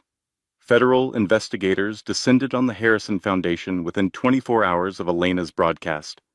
Arthur Harrison was taken into custody for questioning, emerging gray-faced and silent, his lawyers trailing behind him like mourners at a funeral. Charges were filed by the end of the week: wire fraud, mail fraud, tax evasion, misappropriation of charitable funds. If convicted, he faced up to 30 years in federal prison. Genevieve retreated to their vacation home in Florida, reportedly refusing to see anyone, including her own children. The Scranton revelation had done something to her that the financial scandal had not, shattering the identity she had constructed over 4 decades. She was not Genevieve Harrison, Boston aristocrat. She was Genevieve Miller, factory worker's daughter, pretender, fraud. Chloe's engagement was officially dissolved within 48 hours. Bradley Ashworth Sr. issued a terse statement expressing disappointment and wishing the Harrison family well in their difficulties. Bradley Jr. was rumored to be dating a hedge fund manager's daughter before the week was out. And Victoria Pemberton vanished. She fled the gala before the broadcast even finished, disappearing into the night with nothing but her phone and her lies. Her sister Rebecca was arrested 3 days later in Connecticut, charged with fraud and conspiracy. Victoria herself became a ghost, spotted once in Florida, once in Mexico, then not at all. The pregnancy, it was eventually confirmed, had been fake, another tool in her arsenal of manipulation, deployed to trap another wealthy man. DNA testing was no longer necessary. Nate Harrison filed for divorce from Maggie 2 weeks after this gala. It was, his lawyers claimed, a formality. The marriage had been over for years. He sought nothing from her, wanted nothing to do with her, asked only for a quiet ending to what had become a very public disaster. Maggie signed the papers without reading them. She did not want his money. She had never wanted his money. She had only ever wanted to be seen. Now the whole world saw her. The narrative shifted overnight. Margaret Cole Harrison, the gold digger who stole from her husband's family, became Margaret Cole, the self-made millionaire who exposed corruption and brought down a criminal enterprise. The same media outlets that had crucified her now wanted interviews, profiles, inspirational stories about her rise from foster care to fortune. She turned most of them down.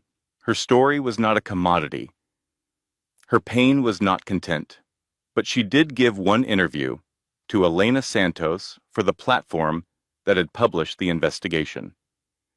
She told her story simply and completely, from the Oklahoma trailer park to the Cambridge coffee shop to the Boston Harbor Hotel ballroom. She talked about building ClearPath, about hiding her success, about the particular loneliness of pretending to be less than you are, so the people who claim to love you will not feel threatened. And she talked about survival. I learned very early that no one was coming to save me, Maggie said, looking directly into the camera. Not the foster system, not a knight on a white horse, not anyone. If I was going to have a life worth living, I had to build it myself. And I did. She paused, choosing her next words carefully. What the Harrisons did to me was cruel. It was criminal. It caused real damage that will take years to repair, but it did not destroy me, because they made the same mistake that everyone makes with people like me. They assumed that because I came from nothing, I was nothing. She smiled, and it was the smile of a woman who had walked through fire and come out the other side. I am not nothing. I never was. The accounts were unfrozen 6 weeks after the gala. James Wheeler, the public defender who had become something like a friend, called her with the news. The fraud investigation had concluded. The claims against ClearPath had been found baseless. The funds were being released immediately. $47 million, suddenly accessible. 5 years of work, restored. Maggie sat in Ruth's apartment with the phone in her hand, staring at the balance on her screen, trying to feel something. Joy, maybe, or vindication, or the particular satisfaction of proving everyone wrong. Instead, she felt tired, bone-deep exhausted, in a way that no amount of sleep could fix. Now what? Ruth asked, settling onto the couch beside her. Now I figure out who I am, Maggie said. Without them. Without the hiding, without the pretending. That sounds terrifying. It is. But it is also, she paused, searching for the word, free. I have never been free before. Not really. There was always something I was hiding from, something I was protecting myself against. Now, there's just me. Just you and $47 million, Ruth pointed out. Maggie laughed. Yes, that too. She bought a house in Cambridge 3 months after the divorce was finalized. It was a modest Victorian, nothing like the Harrison mansion with a small garden and a wraparound porch and rooms that felt lived in rather than staged. She chose it because the light was good and the neighbors were friendly, and there was a bedroom on the first floor that would work perfectly for Helen, who had agreed to move in with a minimum of persuasion. "Someone has to keep you company," Helen had said, already packing her boxes, "and my stories need an audience." The move-in day was a celebration of sorts. Ruth brought champagne. Darnell brought his girlfriend and a casserole that was surprisingly good. James Wheeler stopped by with flowers and an apology for not being able to stay. And then it was quiet. Maggie stood on her new porch, watching the evening light fade over the neighborhood, listening to Helen and Ruth laugh about something in the kitchen. She thought about everything she had survived, everything she had built, everything she had lost and found again. Her phone buzzed. An email notification. She opened it, expecting nothing important, and her breath caught. The sender was a law firm in Oklahoma City. The subject line read, Catherine Miller Cole, Inquiry. She read the email twice, 3 times, her heart pounding. Catherine Miller Cole was her mother, the woman who had abandoned her when she was 4 years old. The woman she had been told was dead. The email was brief and formal. The law firm was representing a client who claimed to be her biological mother. The client had seen the news coverage. The client had information that might be of interest. Would Ms. Cole be willing to speak with their office? Maggie stared at the screen, her mind racing. Her mother was alive. Her mother had been watching. Her mother wanted to make contact. For 30 years, Maggie had believed she was alone in the world. No family, no roots, no one who remembered her as a child, who knew her history, who could tell her where she came from. Now, suddenly, impossibly, that might not be true. Helen appeared in the doorway, wine glass in hand, and saw Maggie's expression. "What is it?" she asked, concern sharpening her voice. Maggie handed her the phone. Helen read the email slowly, her face cycling through surprise, understanding, and finally, a gentle warmth. "Well," she said, "this is unexpected. I do not know what to do." "You do not have to decide right now. What if it is a scam?" Maggie asked, the fear suddenly breaking through. What if someone saw the news and is trying to take advantage? What if... Helen cut her off. "What if it is real? What if your mother is alive and has been looking for you? What if you have a chance to know where you come from?" Maggie closed her eyes. The old instinct was strong, the one that had kept her safe for 30 years. Protect yourself. Hide. Do not let anyone close enough to hurt you. But she was tired of hiding. She was tired of being afraid. "I want to know," she said, "even if it hurts. I want to know who she is. Then you know what to do." Maggie looked at the email again. She thought about her mother, whoever she was, watching the news coverage and recognizing her daughter. She thought about 30 years of silence and separation and the courage it must have taken to reach out. She opened a reply. "Dear Ms. Garcia," she typed, "thank you for your email. I would be very interested in speaking with your client. Please let me know how to proceed." She hesitated for just a moment. Then she hit send. Whatever came next, she would face it. She had survived worse. She had built herself from nothing. Not once, but twice. She knew now that she was capable of anything. And for the first time in her life, she was ready to stop surviving and start living. The meeting was scheduled for a Tuesday afternoon in late spring. Maggie chose a quiet cafe in Cambridge, a place with good light and comfortable chairs and enough ambient noise to mask a private conversation. She arrived early, as she always did, and chose a table in the corner where she could watch the door. Ruth had offered to come with her. Helen had insisted. But Maggie had declined both offers.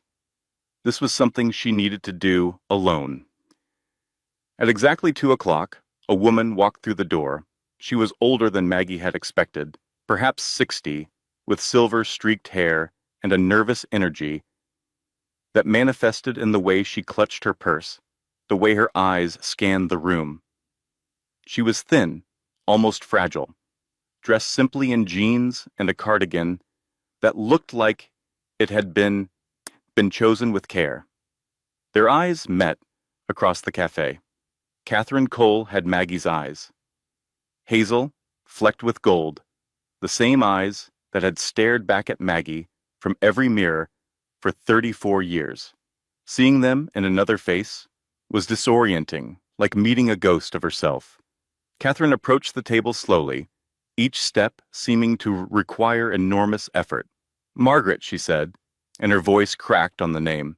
"You look just like I imagined." Maggie stood.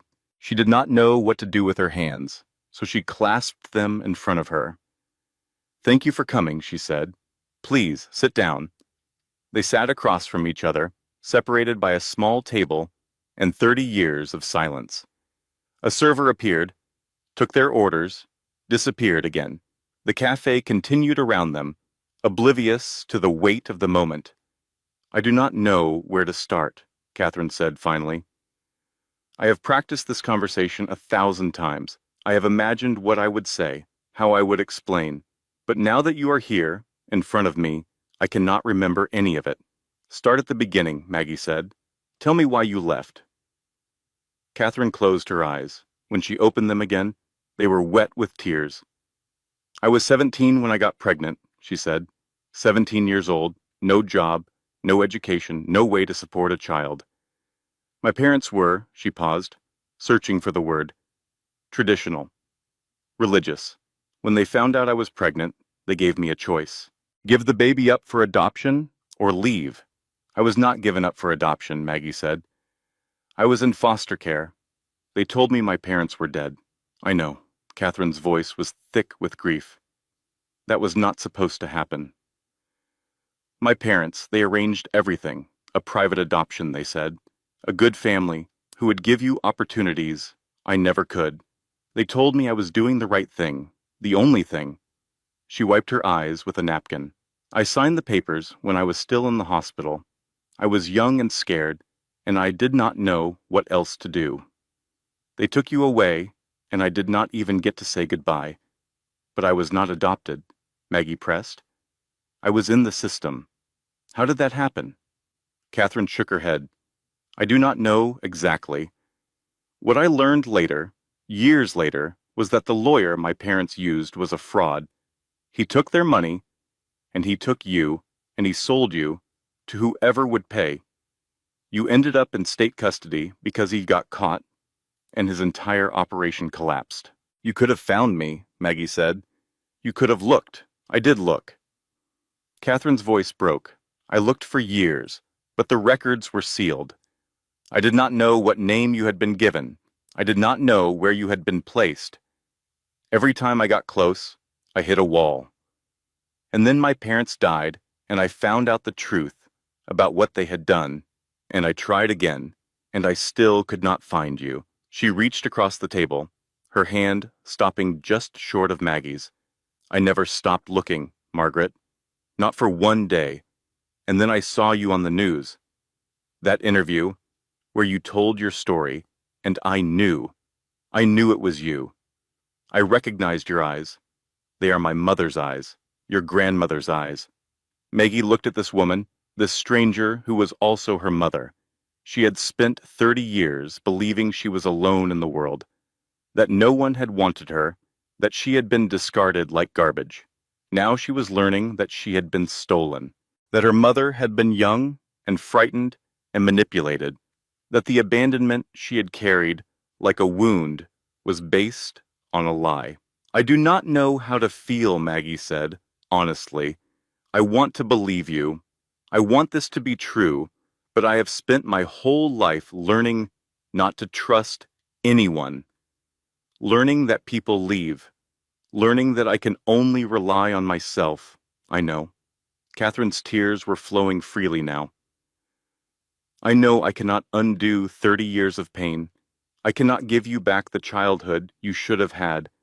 I cannot be the mother you deserved." She finally let her hand rest on Maggie's. "But I can be here now, If you will let me, I can tell you where you come from.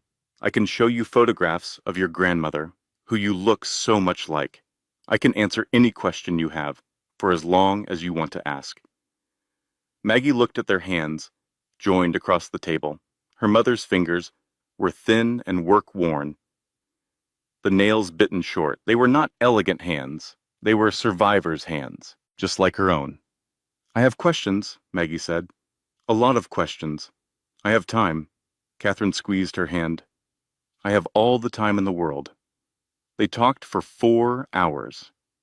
Catherine told Maggie about her grandmother, a fierce Oklahoma woman who had raised 7 children through drought and depression. She told her about the small town where she had grown up, about the father Maggie had never known, about the years of searching and hoping and grieving.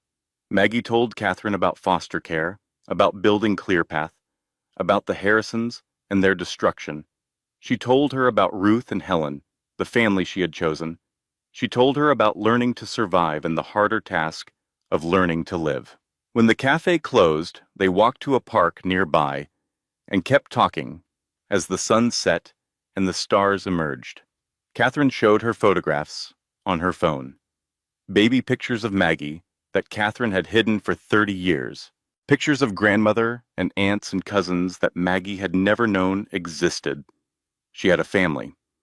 Not just Ruth and Helen, not just the connections she had built, but actual blood relatives who shared her history and her face. It was overwhelming. It was terrifying.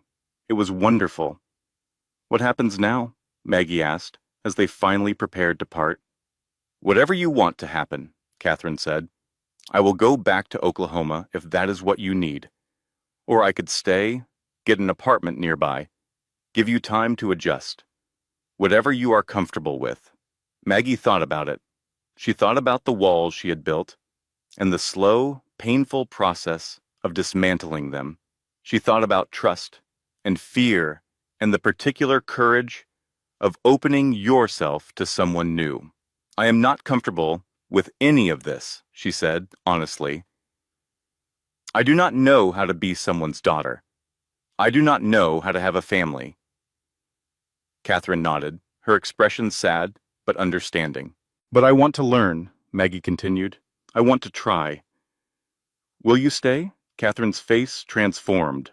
The tears came again, but this time they were accompanied by a smile so bright it was almost painful to look at. "I will stay as long as you want me," she said. "I am not going anywhere. Not ever again."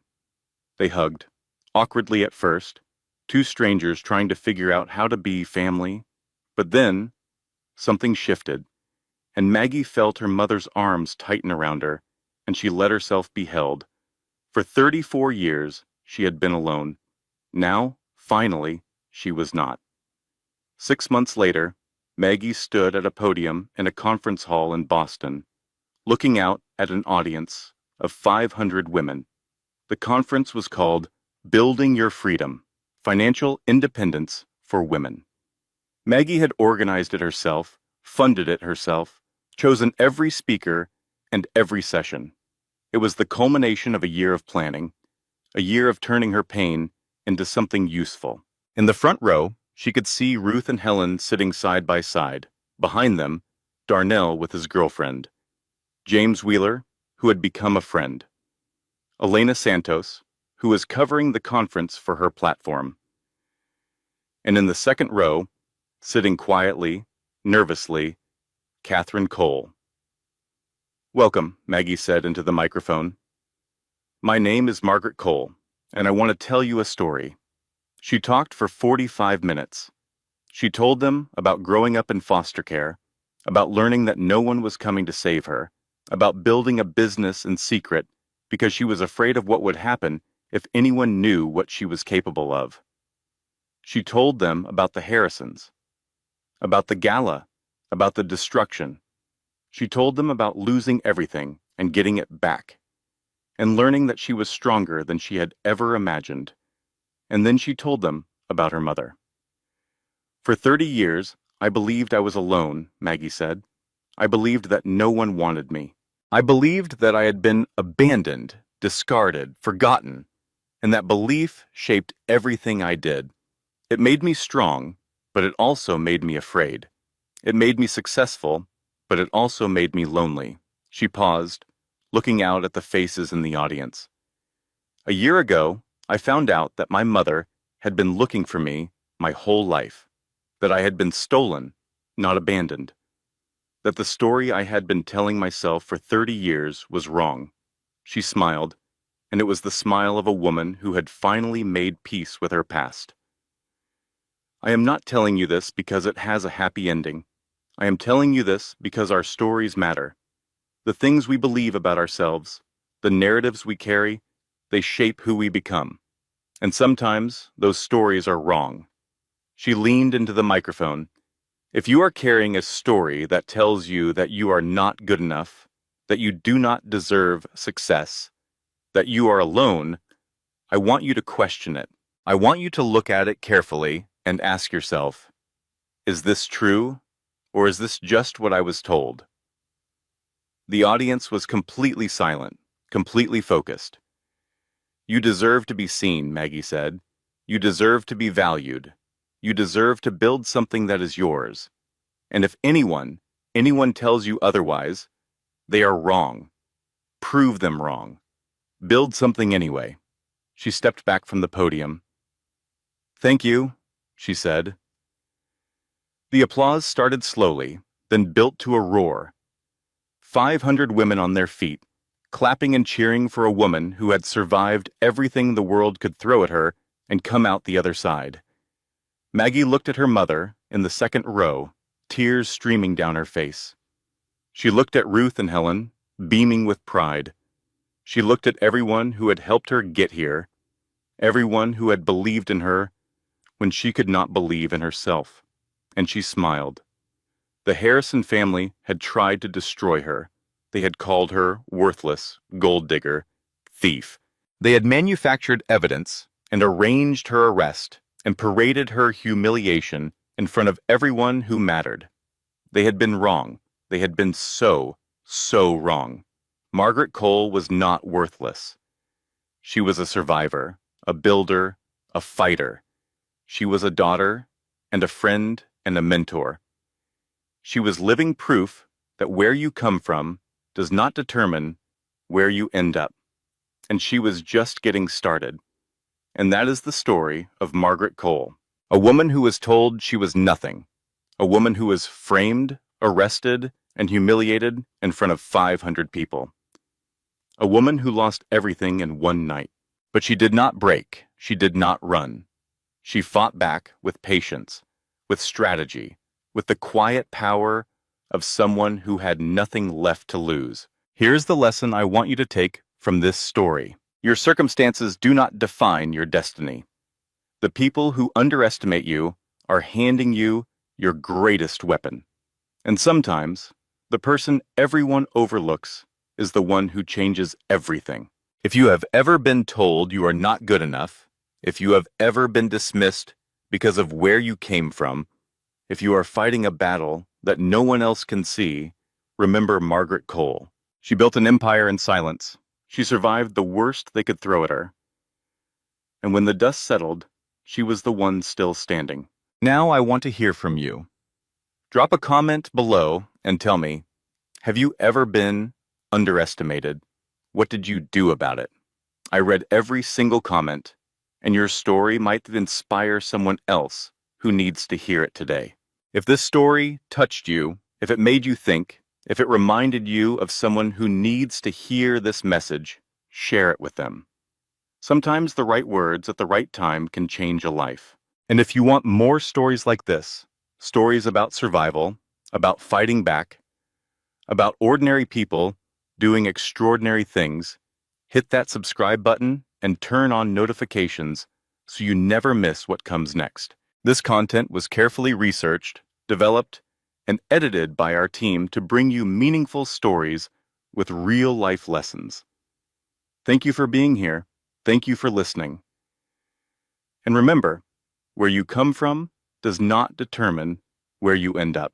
Until next time.